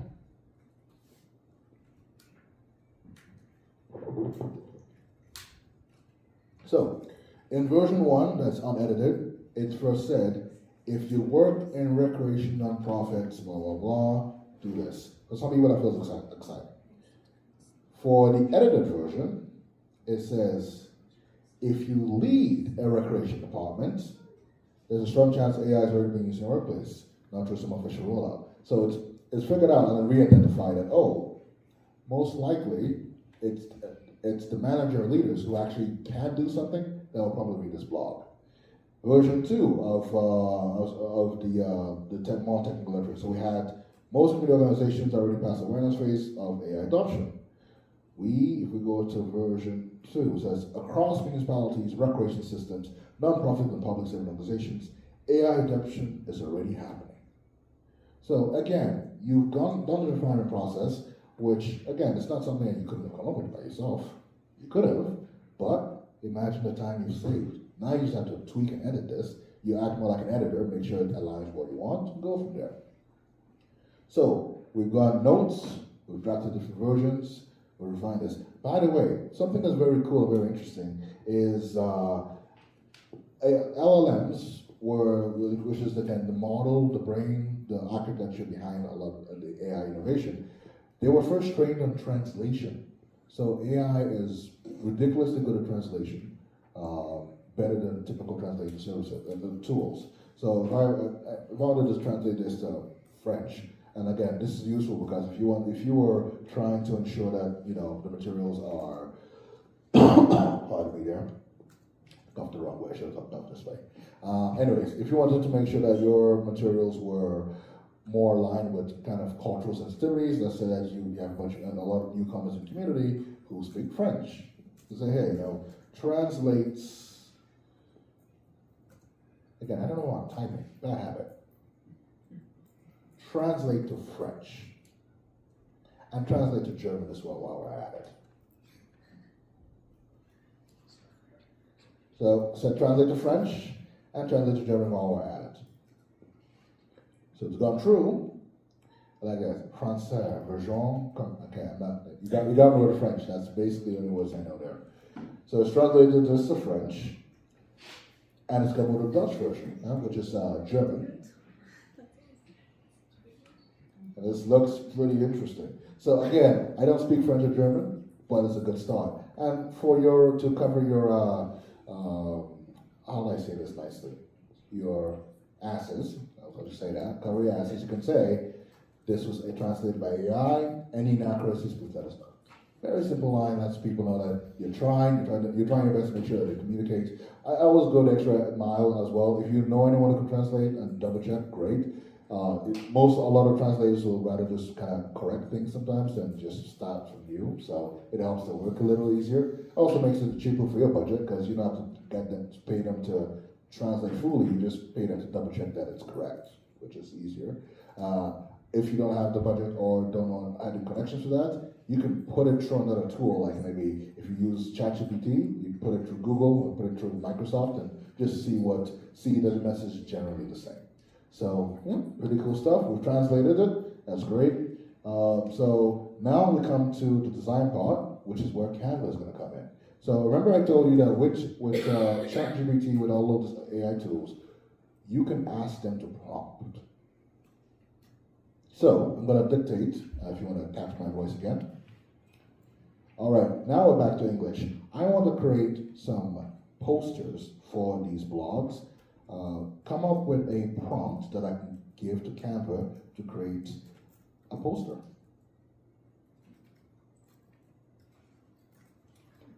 Perfect. And it says, all right, now we're back to English. I want to create some posters for this blog. Come up with a prompt that I can give to Canva to create a poster. I like that. Poster prompt 1. Beginner community advanced. So you can say, okay, here's a headline, here's a subheadline, the visual style, some scene ideas, the text callouts, color palette. I like that. Civic, trustworthy. Blue, minimal orange accent for energy. Avoid neon cyberpunk. You see that? Even in an own prompt, it gave examples of positive and negative. Isn't that interesting? Tone, professional, reassuring. Layout, style keywords, Canadian neutrality, responsible AI. So let's go with version 1. We're going to open up Canva. So this is, if you have Canva, which a lot of people do, switch over to Canva, but make sure you're all logged in. So this is my Canva, all logged in. In Canva, now I am using a paid version of Canva, so the results will definitely be different. So let's go to Canva. It used to be that you could just kind of start from here, but what I need you to do is on the left side, there's something called Canva AI. So if you could open that up. Over here. Oh, just refresh my screen. Sometimes it doesn't work as I like it. Just trying to Question. Yes. Do you feel like the quality that you're getting through these Canva AI prompts is better than the quality of the image you just get through AI? How do you mean? Well, like sometimes you can just ask AI to create a visual too, right? This is true. I'm going to show you why I prefer Canva. Give me 1 second. But that's a great question. So ChatGPT, they recently came up with, and even Google, they recently came up with better image generation engines. So let's, just to really drive the point home. So I have Canva, ChatGPT, and Gemini. For some reason, Canva's taking the sweet time. So we'll start with ChatGPT. Okay, so let's see here. In ChatGPT, so you can either say create an image, or you can go with the manual process. So I can click the manual process for ChatGPT and say create an image, and then oh, I like that. It says try thinking for more in-depth stuff. So because ChatGPT came up with a new engine, so just for the funds, a lot of people, I think most folks have like free version of ChatGPT. So I'll show when I use the thinking version, what that image will look like. But let's see here. Okay, I'll copy and paste the image. Copy and paste the prompt for Canva, or sorry, for ChatGPT. Okay, in Google Gemini, just to show you just the different tools. Go to Tools, Create Image, Describe Image. I'm using Pro, paid version of Gemini, and for Canva, I don't know why Canva is being really, really slow today, but hey, you never know with all these versions. Let's try it again. Ours is taking a while to upload too. Could be the internet here. Could be the internet. Well, that's the thing with live demos, you never know what you get. Okay. All right, okay. I'm now on canva.com/AI, so I'm gonna type it in, describe, and do the prompt. So let's go see what all the prompts are. So with ChatGPT, and again, so the prompts that I came up with will look very different from what you came up with because it was based on your example, right?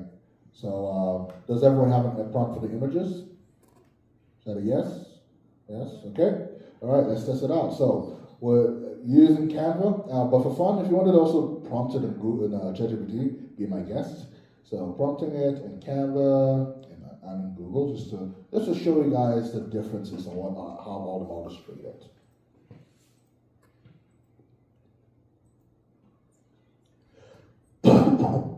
Again, I coughed towards the mic. Sorry, guys.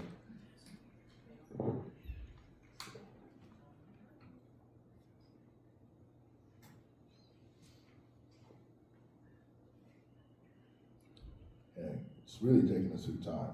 So that's the thing with the internet. You never know what you will fully get here, but hopefully soon enough.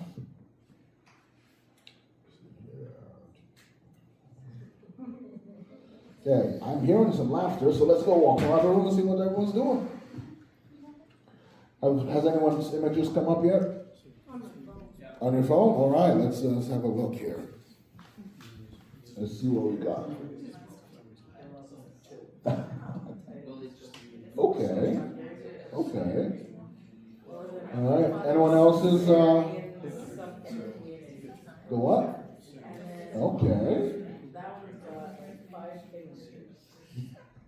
That's my phone one. It's like, oh, count many fitness balls. Yeah. Okay. Something. Okay. So that's a lot of text there. All right. Anyone else? Still loading? Okay. Okay. Canva's having issues. Okay. I think so. Canva's during the process of updating their service. I guess they realized I was going to do a demo today, and said, today is the day we're going to update our servers. But let's come up back to the examples we have. So, a reminder, I'm using a paid version of ChatGPT. So, and I don't fun as well. The prompt you gave Canva, put it in ChatGPT. So, while I'm talking, let's see what it come up with. ChatGPT, they came up with a new image engine, which they're very happy about. One of the issues, as some folks have probably spotted, is that text is terrible with AI, right? Notice how the text is basically perfect here.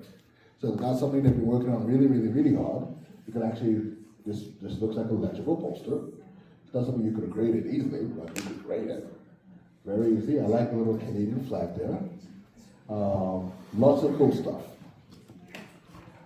Now, this is ChatGPT. So there's a reason why I preferred Canva versus like a ChatGPT or Gemini. That's a great poster. I love it. But if I wanted to edit that, I have to reprompt it every time. That's a lot of effort. That's slow. It takes time. No, it's gotten easier. You can just highlight stuff and say change this, change that. You know, but you have to reprompt it every time. So like edits, for example. Let's see here. Let's see here. So now that the background, I'll say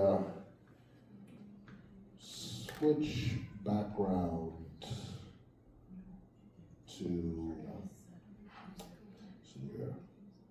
BND swimming pool.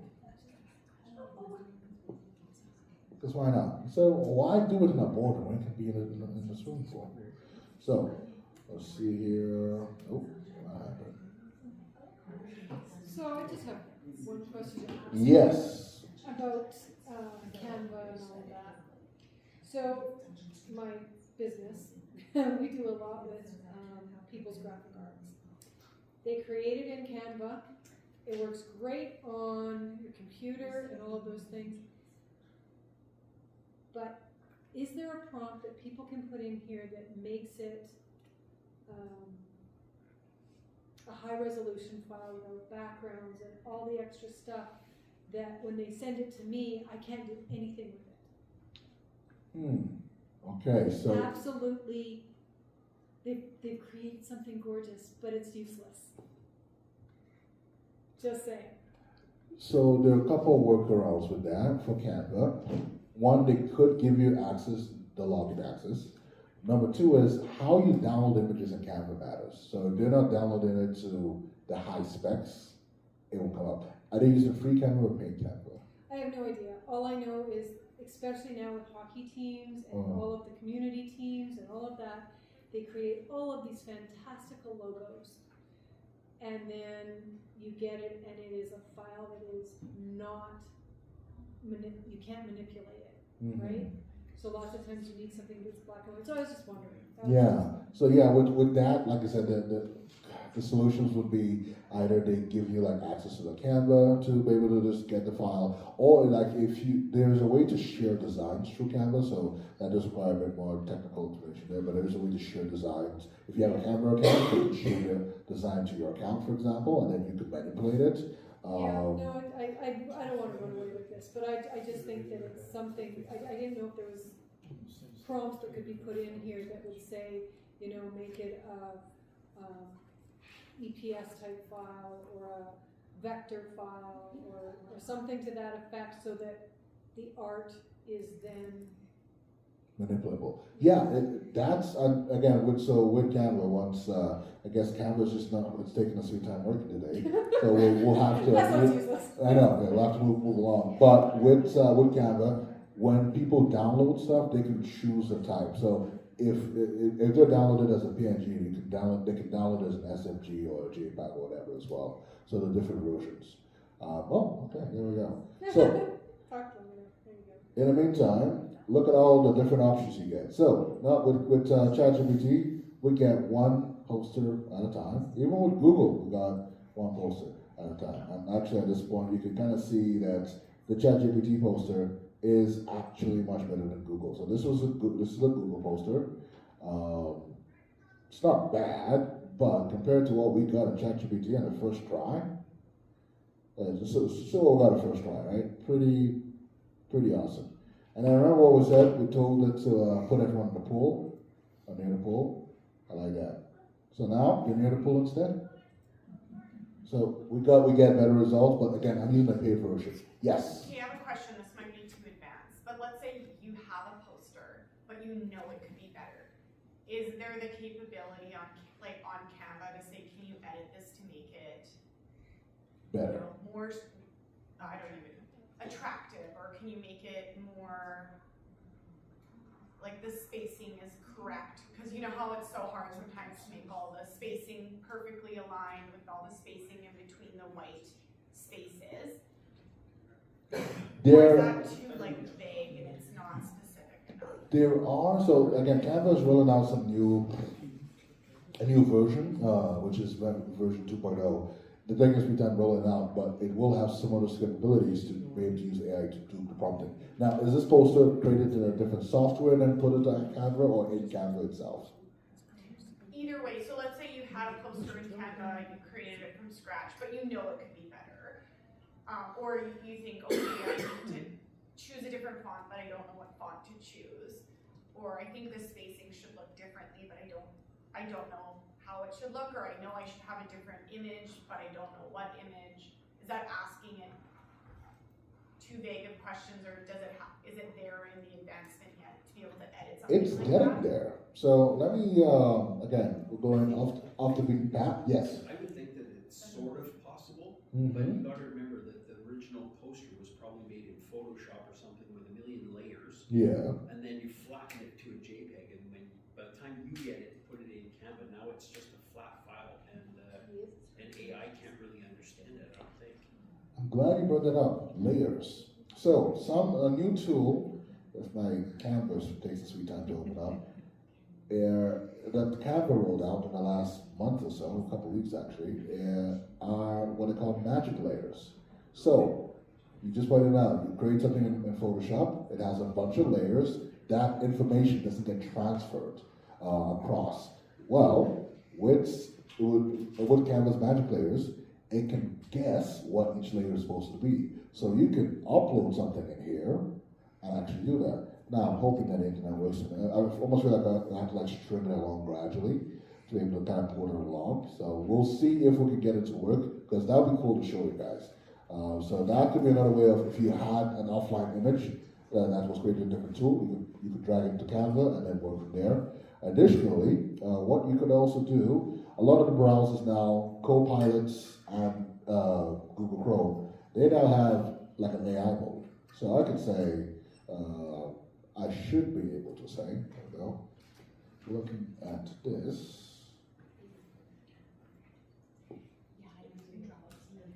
There's improvements.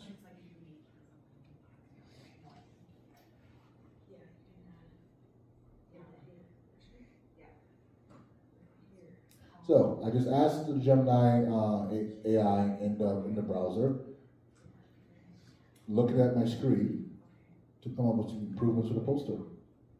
I did. The $3 draws most visual attention. Maybe rename it to "Why Need a Plan" or something like that. Checklist alignments. So it's come up with some cool stuff. I'm like, okay.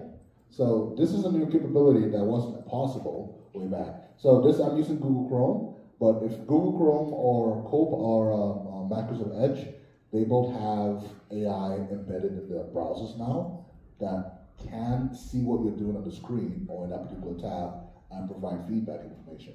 Eventually, they're going to expand this so that they can also act in browser as well. So that could be an additional capability. Like I said, Canva is working on a whole bunch of stuff. They have a bunch of AI features.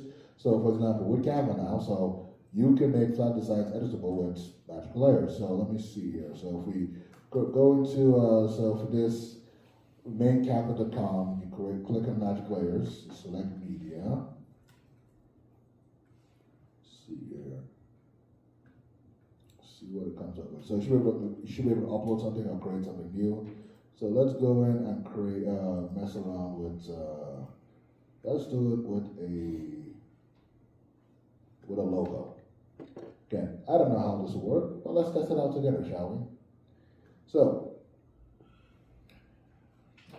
this, I imported this using the magic layer stuff. So let's say, okay, click, let's see what it does.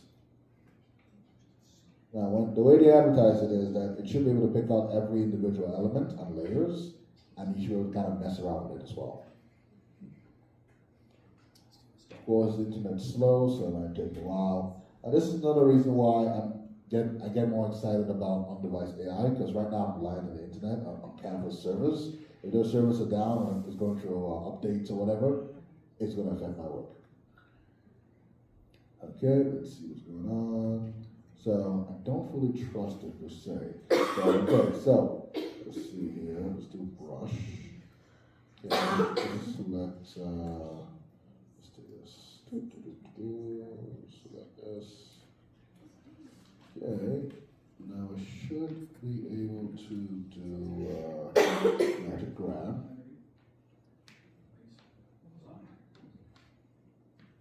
Perfect. So I should be able to now just move this text. There you go. I just moved the text. It's got a little AI image background there, but I can probably smooth it out with something else. So again, this is a fun little capability from Canva. So we've added magic layers. Now I can just move around the specific thing I want. I would never guess that was possible. I just did it as well. Like, holy. Yes, it'll do exactly what you just asked. There you go. There you go. So again, this is a new capability that's come alive in the last couple of weeks. And people are like having fun with it because again, it gives, so use AI kind of, you know what, I'm not going to explain how advanced it is. It uses AI to do cool things. How about that? Perfect. So I really like how off the trails I went. That's great. Anyways, so we've done quite a lot with that one. Okay, we're done with Canva. So we created multiple posters. Coming back to our original example here, let's extend up this part. But I like this. This is dynamic. You get to ask questions and we can troubleshoot together. So we created a poster using this. And what I like about Canva again is you come up with different versions of the poster. So let's go with something a bit more neutral. And what's also cool is instead of when you want to make an edit, we can edit it right here. So okay, I know this is it needs an extra space. Just add it in there. Boom. Just add the different stuff. Or I can always do this. Say use Canva editor. Go in there and I can actually make the edits myself. Boom. Boom. So that's what I like about Canva is the fact that when you generate an image in Canva, you can go in and mess around with the settings. As well, if you've been using Canva a lot, you should have a brand toolkit in there, which once it opens up, okay, perfect. So I should be able to, what do we here? I don't know why it took me out of that. So, okay. Yes. You really notice how dependent you are on the internet when it's very slow, don't you? All right, perfect. So go into the brand toolkit. I love that. I love that. Dial-ups takes me back to good times. All right. Imagine trying to legally download things on LimeWire. Just waiting. All right. So if you're using Canva often, you have a brand toolkit. Let's click into that. We can mess around with the. Let's click away from that. Actually, there we go. If you mess around with different colors, mess around with the different brandings, and go from there. So lots of cool things you can now do versus if you're just great with ChatGPT. So you could probably, my best guess is, if you create something with ChatGPT as well, and then through Canva, upload it as a magic layer, mess around with the layers, and then kind of go from there. But that'll be getting too in the weeds. So pretty cool stuff. We started with, and let me remind you folks what we started with here. So we started with, let's start here. So remember we started with, a fake example, we started with a fake meeting. We converted it from a meeting notes summary into blogs, different versions of blogs, different languages. As well, we created prompts for posters, put it in Canva, created a poster. So did that in all less than an hour. That's usually a good place to work. Now, for the next, I feel like a magician, for the next magic trick, let's see here, Jotform. So we still got some time, so let's power through this. So I'm going to open up my Jotform here, and hopefully it's not as bad as Canva. So Jotform is it's a platform to create forms, create surveys, and so on. So you can sign up for free. If you want to, if you end up wishing to pay for it down the line, which I usually just recommend folks is, if you can pay for the product, pay for the product. The QR code here is a referral code. That's what it was. A referral code that if you create your account, it gives me, lets Jotform know that I referred you guys. No extra cost, just something to do. And with Jotform plus Canva and all those AI tools, if you are a registered nonprofit, you can get either very discounted prices or even free. So again, another thing to consider as well for a lot of these tools. So that's just a cool thing to do. So with Jotform, they did a lot of recent updates to this stuff. So I'm gonna log in here for my own benefit. I got better. All right, just gonna log in here.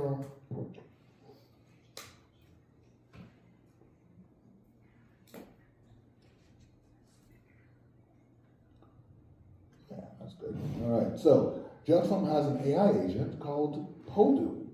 Click into Podu. Who's got Jotform set up right now? Anyone? Or just want me to kind of quickly walk through this? All right, we'll quickly walk through it.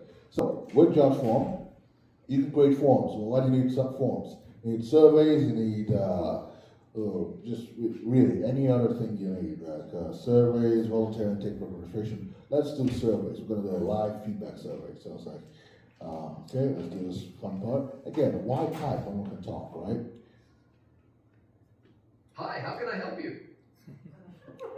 I'm creating a form, a survey form. Right now I'm at a demo. I'm presenting to a bunch of folks, and I want to get their feedback. So let's create a survey form. Some basic information. I don't really need names. An email field would be nice, but I honestly don't know how I did. Maybe give me, let people rate me out of 5 stars and offer suggestions. Go from there.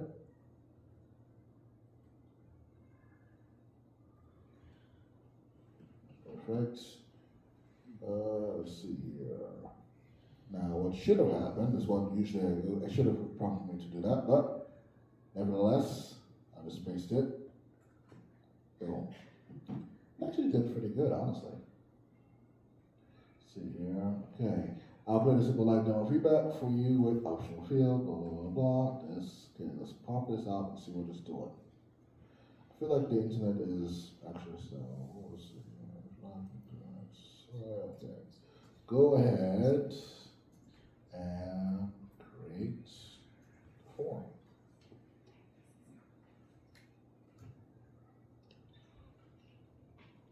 Well, that was fast. Now let's see what it's done.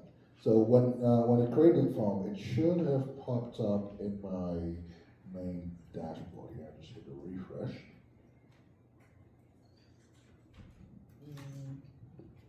And voila. Usually it's cool. It actually gets to show the process.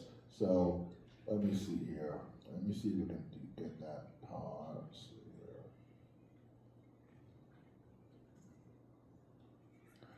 Go feedback form.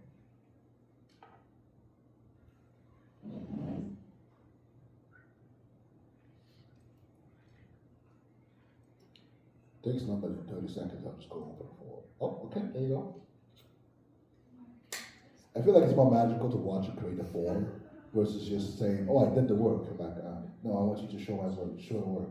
So it's doing the thing, it's thinking, the lights are flashing, and then it just says, okay, form is ready. Usually, there it is. Isn't that cool? Look at that, look at that. That is so cool. Now let's go open up the form. So if we go open up the form builder, get a form. Name, address, blah, blah, blah. So this was obviously without all the instructions I initially gave it. So let's look at the one I initially provided. So these are the instructions initially. Remember the first conversation we had where I provided some more detailed instructions. So email, rate it, suggestions. And what's also cool is I provided my company logo in there. Because again, it knows me enough that this is probably an official form. And voila. So again, very simple, very basic information things. Now, could you have done this on your own? Absolutely. You could have dragged and dropped. You could have, gone in here, dragged the elements and so on. But with AI now, this form creating process took not even 5 minutes. And what's also cool is, let's say, let's expand this form to allow more comprehensive data. I spelled that wrong, but okay. So where does it put if I was to use that form, where does it put in the data? Or where is it moving it to? So this is a form creating platform. A lot of where you stored, where the server data stored, all that, that's all set up on the platform. It's more like a Gmail. So it does have like a quarter system. Yeah. So we click into your login, boom. You have total submissions, agents. It has some memory that can actually store it there. So I'm using a paid version, but even with my paid version, it does still store things on your server. If you're using this on an enterprise level, like if you're a city, you have the budget, you could then dictate, I want the server in the US and in Canada versus whatever. So that's a simple example. But yeah, it's stored on the platform itself. The data is private to your account. It's just that the server is in states. So that's the other thing. If you're doing it in a small group, you probably don't care as much if it's like a small quick server data. If you're doing it again, enterprise level as a city, you have to worry about dealing with tens of thousands of submissions and all that. You probably want the enterprise, and there are again different layers and different things to input with that. But yeah, so let's see here. I said, okay, oh cool. So I just asked it to expand this form. Let's open this way. Right side, perfect. Open up. Where is it? There we go, perfect. So I said expand and I have more things. So it said, okay, here are some fields. A job, company, would you recommend this?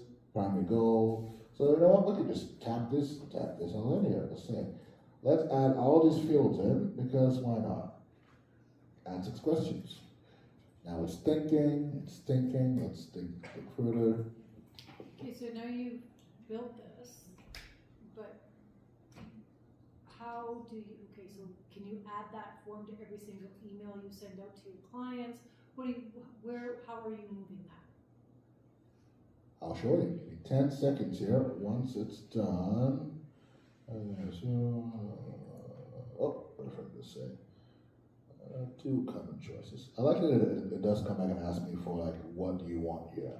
So there's that. So while it's thinking, so you get to mess around. It takes some time to mess around with the settings. It's really again, I always recommend Jotform because it's so easy to use, very user friendly.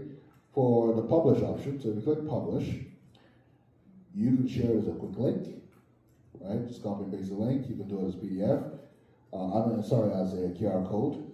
So if we copy the link, which you can also edit a bit, open up a new tab, hit enter, paste in the QR code, and the form.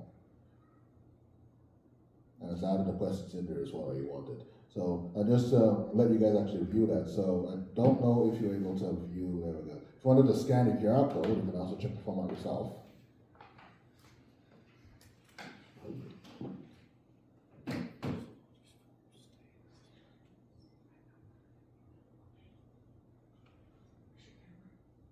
So can you download this as a Word document or something? Absolutely. So with that, let's go back here. You could do, let's see here. Download as a fillable PDF. And the download box. Download option.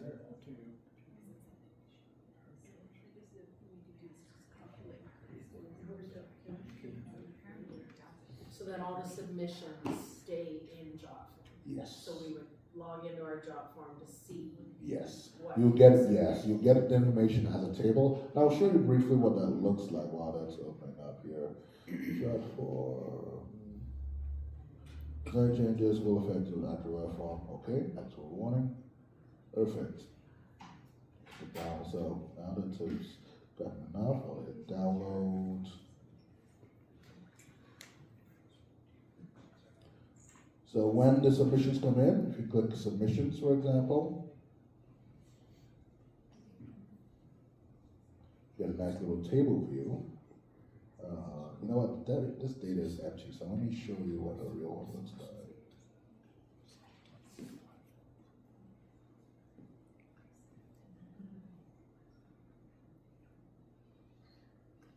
Alright, so this is what it downloads as PDF. Not as a form, you should open a Chrome web reader. So the thing, of course, if you get it as PDF, it means that the submit function doesn't work as easily. So that's just the trade-off there. But yeah, you basically have the form you designed.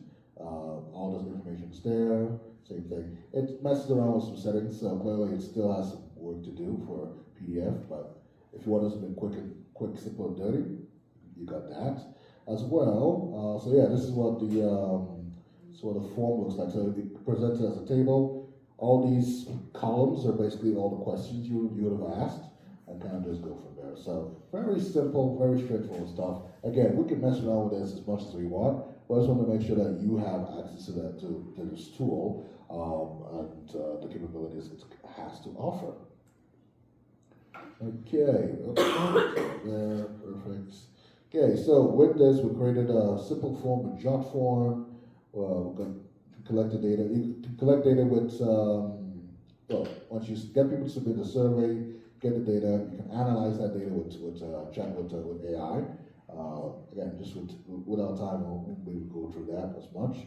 But let's say that we've gone through this process, come up with some data sets and so on.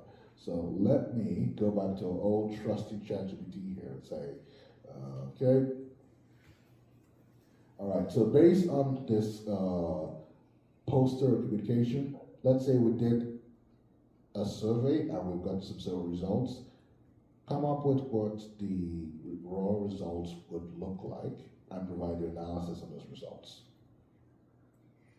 Now, I realize I probably never asked you to do that because I won't ask you to make up results, obviously, but for the sake of this demo, we're just going to do that. So for everyone else, if you're still following along, this would be great. So you can open up ChatGPT and just say, make us results. If you want, I can dictate it. Just let me know when you're ready.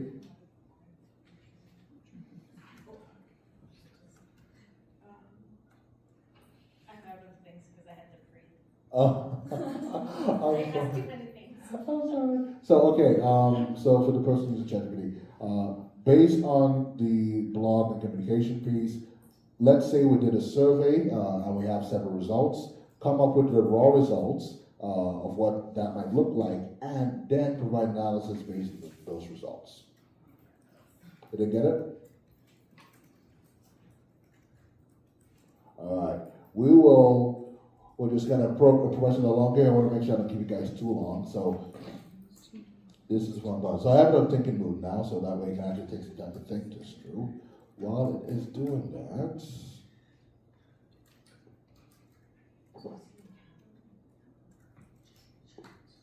synthetic survey results. I like that word there, synthetic, by the way. So with so sometimes, how do I put it? Remember I told you that AI needs a lot of data to get trained on? Well, a lot of the really smart folks said, if we can't have access to a lot of data, we can make up data ourselves. And so they use AI to create results, to create the data, to then train future models. And that's one of the reasons why a lot of models are much faster. But also, funny enough, because the old model is teaching a new model, if it has any bad habits in the old model, it gets transferred and amplified in the new model. So like a lot of the weird little quirks. So for example, I think it was Anthropic, one of the other big model apps, they said, one of their system prompts, remember those custom instructions they have for the new model is to not think about goblins. Why? Because one of the old models had to think about goblins. So goblin, those little fictional creatures and Lord of the Rings or whatever, it had to think about goblins, and so the new models click onto that. Anything that was fictional in any sense, it would immediately say, oh, this is a goblin. It was a really weird quirk. They don't know why. They're like, we still don't know why it did that, but okay, sure, why not? So we put a system restriction on that. But anyways, so it's come up with some synthetic results. Okay, so it came up with some raw survey data, which is interesting, cool. And then it provided from that raw data, it gave us some high-level findings. It says, okay, out of the 20 respondents, so many people use AI at least once, monthly, never used AI. Usage is practical, not futuristic. I like that, practical, not futuristic. So it's come up with a decent, simple report that you can actually use.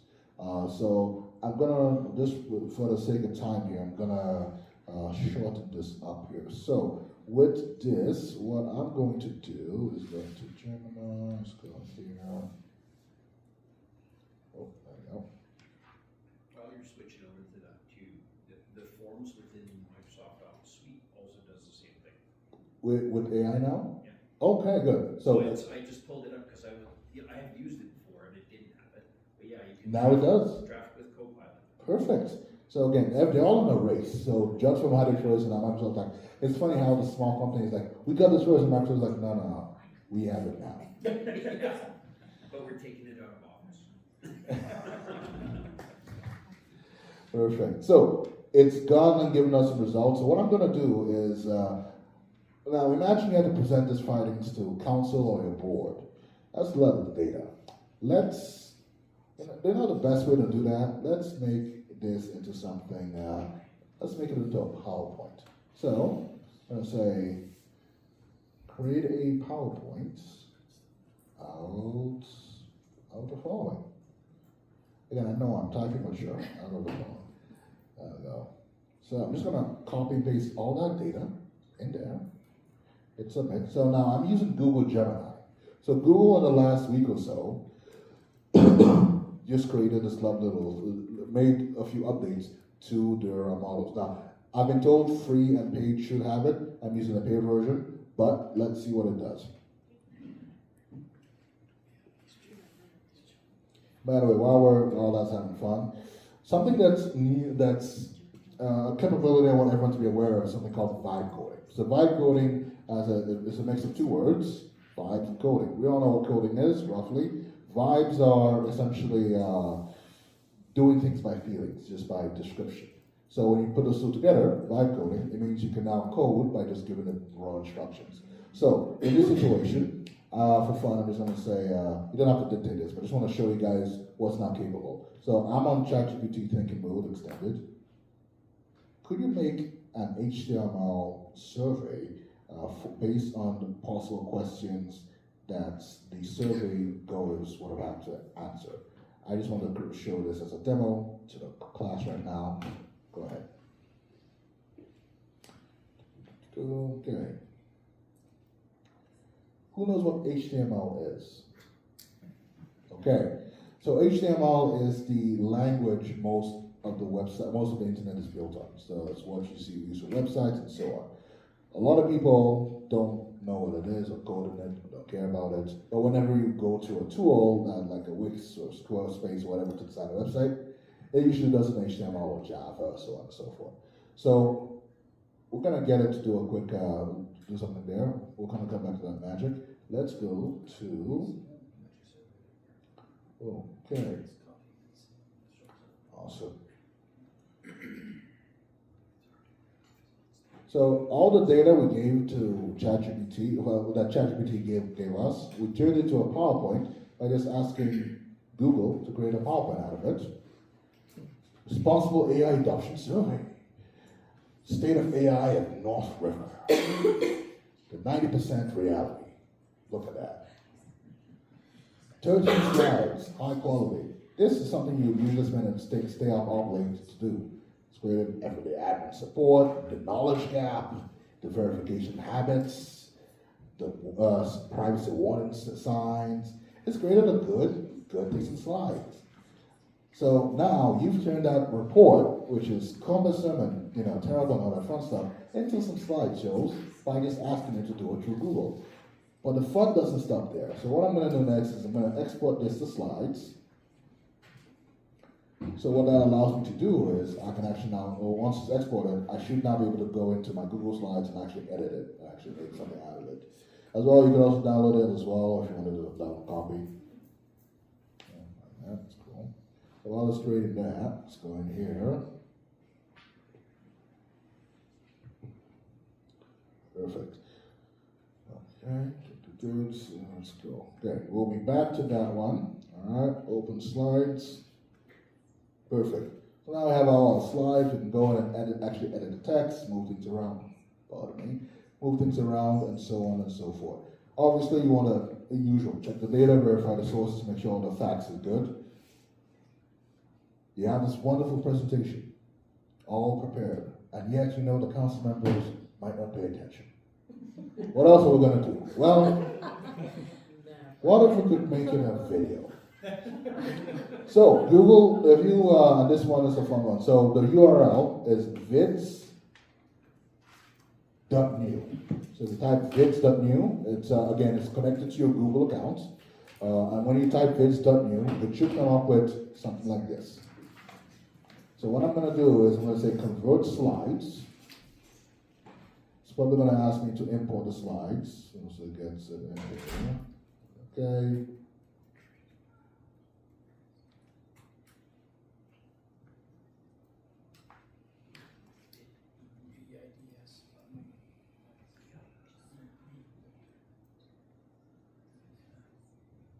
It's taking its sweet time to do that, but okay.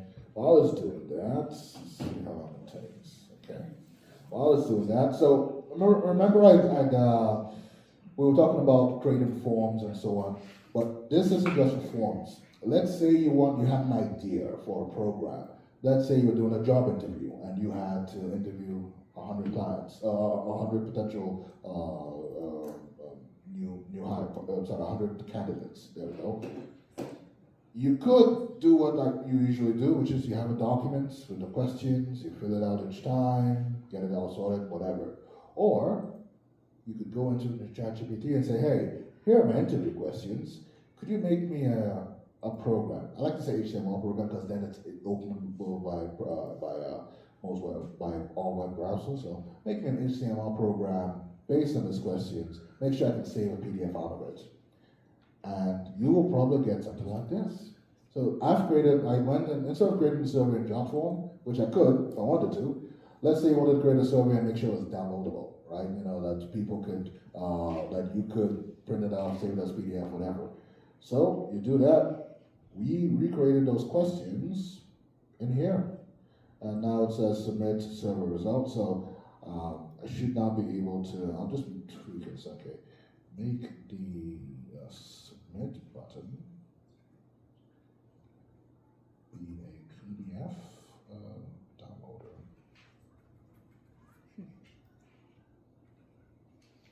Which I should have done the first time. So while it does that, let's go back to a little thing there. Okay, so we created the slides in Gemini. Sorry if I'm jumping around too much and just keeping an eye on the clock there. We created the data, we got the data from, let's say we got the data from Jotform or whatever forms system we have. We use ChatGPT to analyze the data, of course, during our process to verify that the numbers it's quoting are real. So verify that the data, got ChatGPT to process that data into a report, a very boring report we know council's not going to read. We made a presentation out of it using Gemini. ChatGPT could also create presentations, but ChatGPT isn't Google. They don't have already built up like Google Slides or like Microsoft or so on. So you created a presentation, and knowing the council is still going to be bored, you say we're going to make a video out of this. So we went to vids.new. We said we're going to change our presentation into a video. Let's go ahead and while that's Do not. Cool. It says, okay, include all 13. Slides, yes. Include AI voiceover, script, background music, and animation. Yes. All right. Next. It's come up with a script. It's reading through it. Is it okay? I can see what you're trying to do here. Let's come up with a script. Here's a script. Welcome to Responsible AI, blah, blah. I'm going to assume this is all correct, but of course you want to take the time to read through it, make sure it's all accurate. Perfect. This one, you know what? I'm going to clear the script now. They don't need to know that. Oh, it's good. What I also like about Google is if it does include an image, it cites to the end. I'm just going to clear out of that. Perfect. You can edit the script, by the way. You can say, you can also contact Toby. There we go. Oh, my screen is freezing.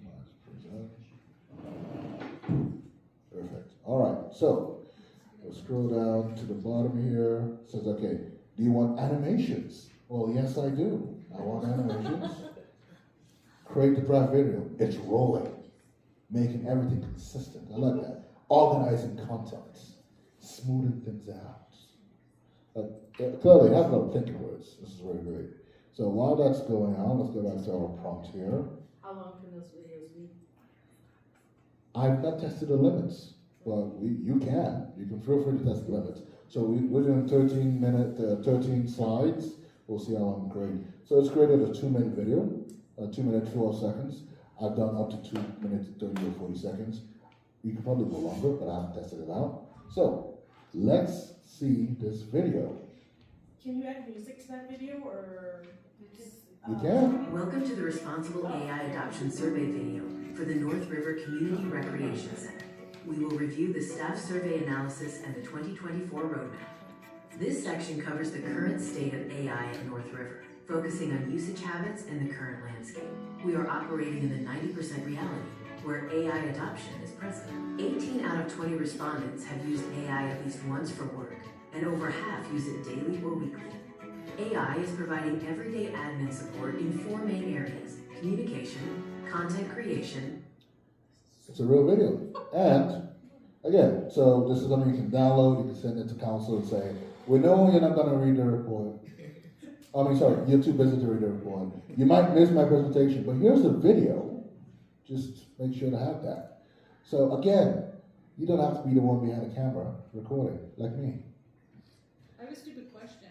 There's no stupid question. On the end slide, you added in there about calling Toby. Okay. Contact Toby, and you put it in all caps. So is it gonna Let's find out. yell it or change something? Let's find out. Okay, let's go in here. I always like that the internet is sluggish. Come on, you were just doing very well. Skip to somewhere here. Okay. It is taking its sweet time. I'm just gonna download it while that's downloading. Well, that's downloading, how do you upload the PowerPoint again? So if I'm on a blank, new, untitled video, Okay. the main page, where would I go if I had a PowerPoint ready to go and I just upload it to here? So when we were on vids.new,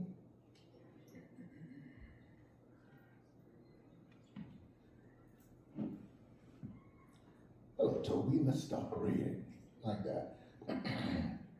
So instead of clicking blank video, which will make me start from the beginning, I click convert slides.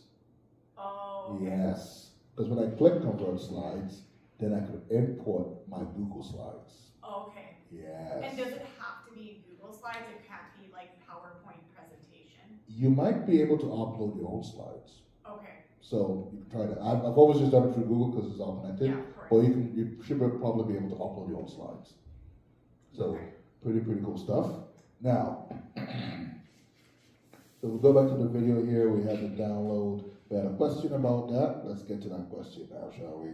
Welcome to the Responsible AI. Let's get to the about end here. And public trust, not to replace staff. Please review the video for more information.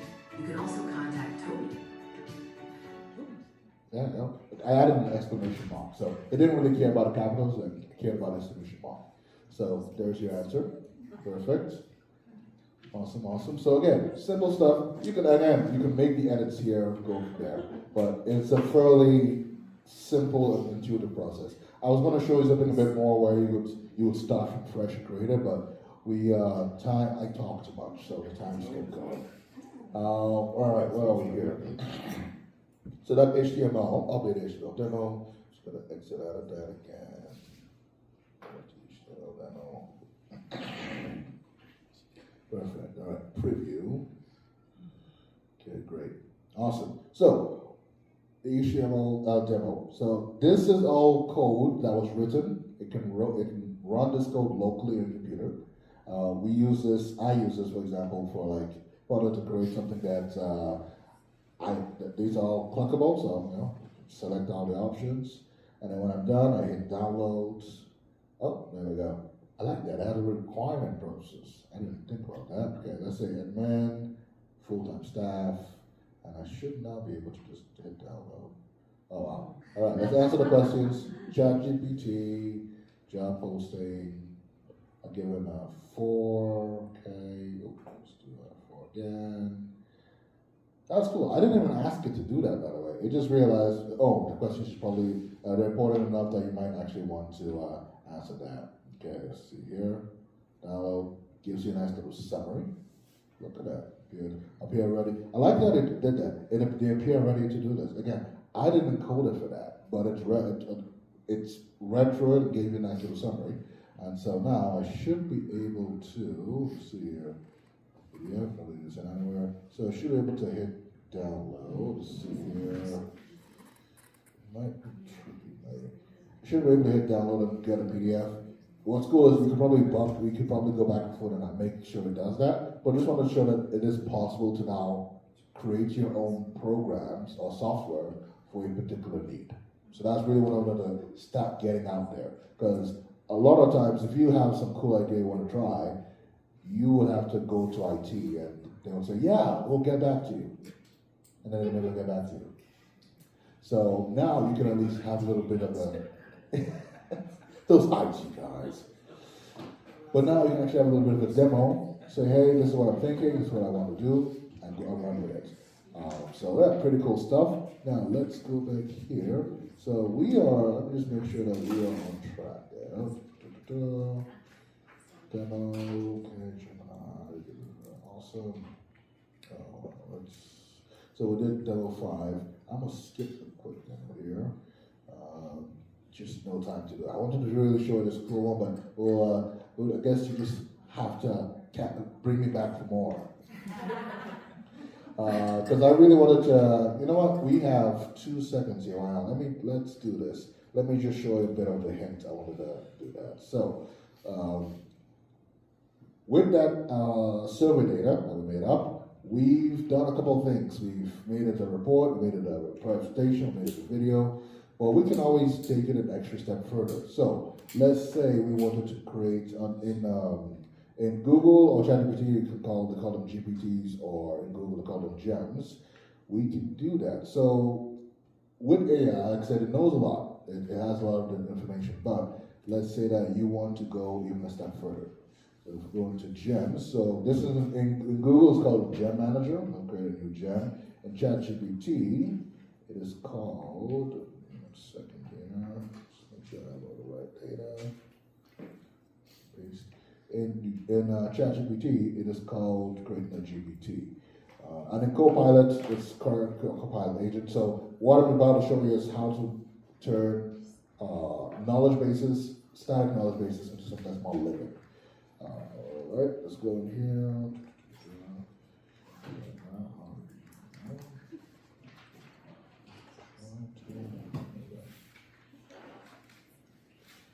Okay, explore GPTs, create a GPT. So in ChatGPT, you go, just to make sure that you guys see the process here a little bit.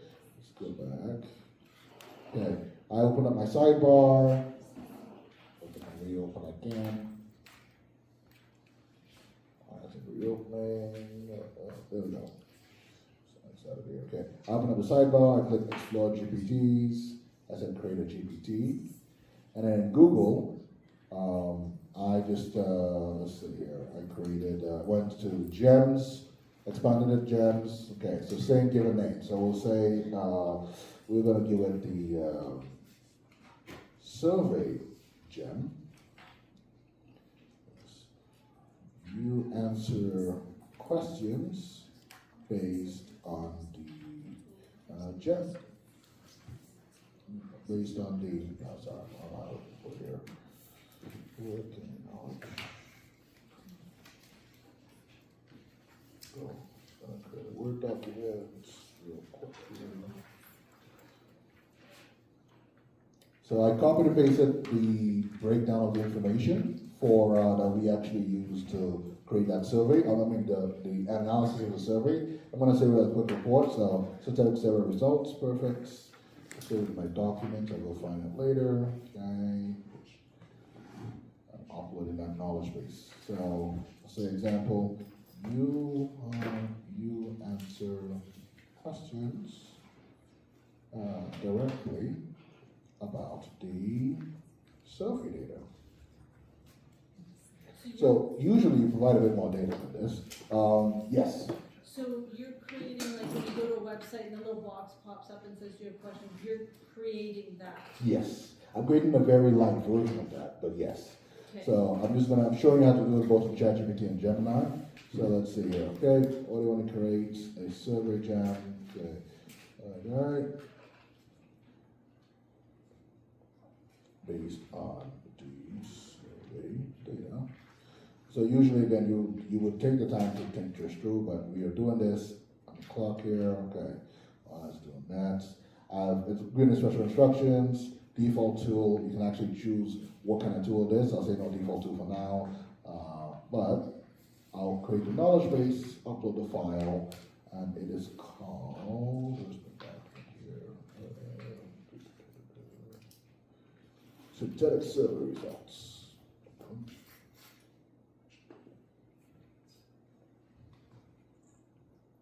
Okay, and save. Okay, Snapchat.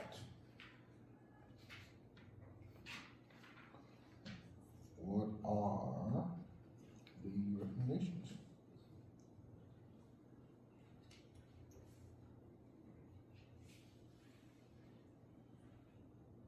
So this is not something that, for example, if you were in a Google space, you might be able to, let's say you wanted to do staff training, right? You want to do staff training. We all love our policy documents that have 1,000 pages.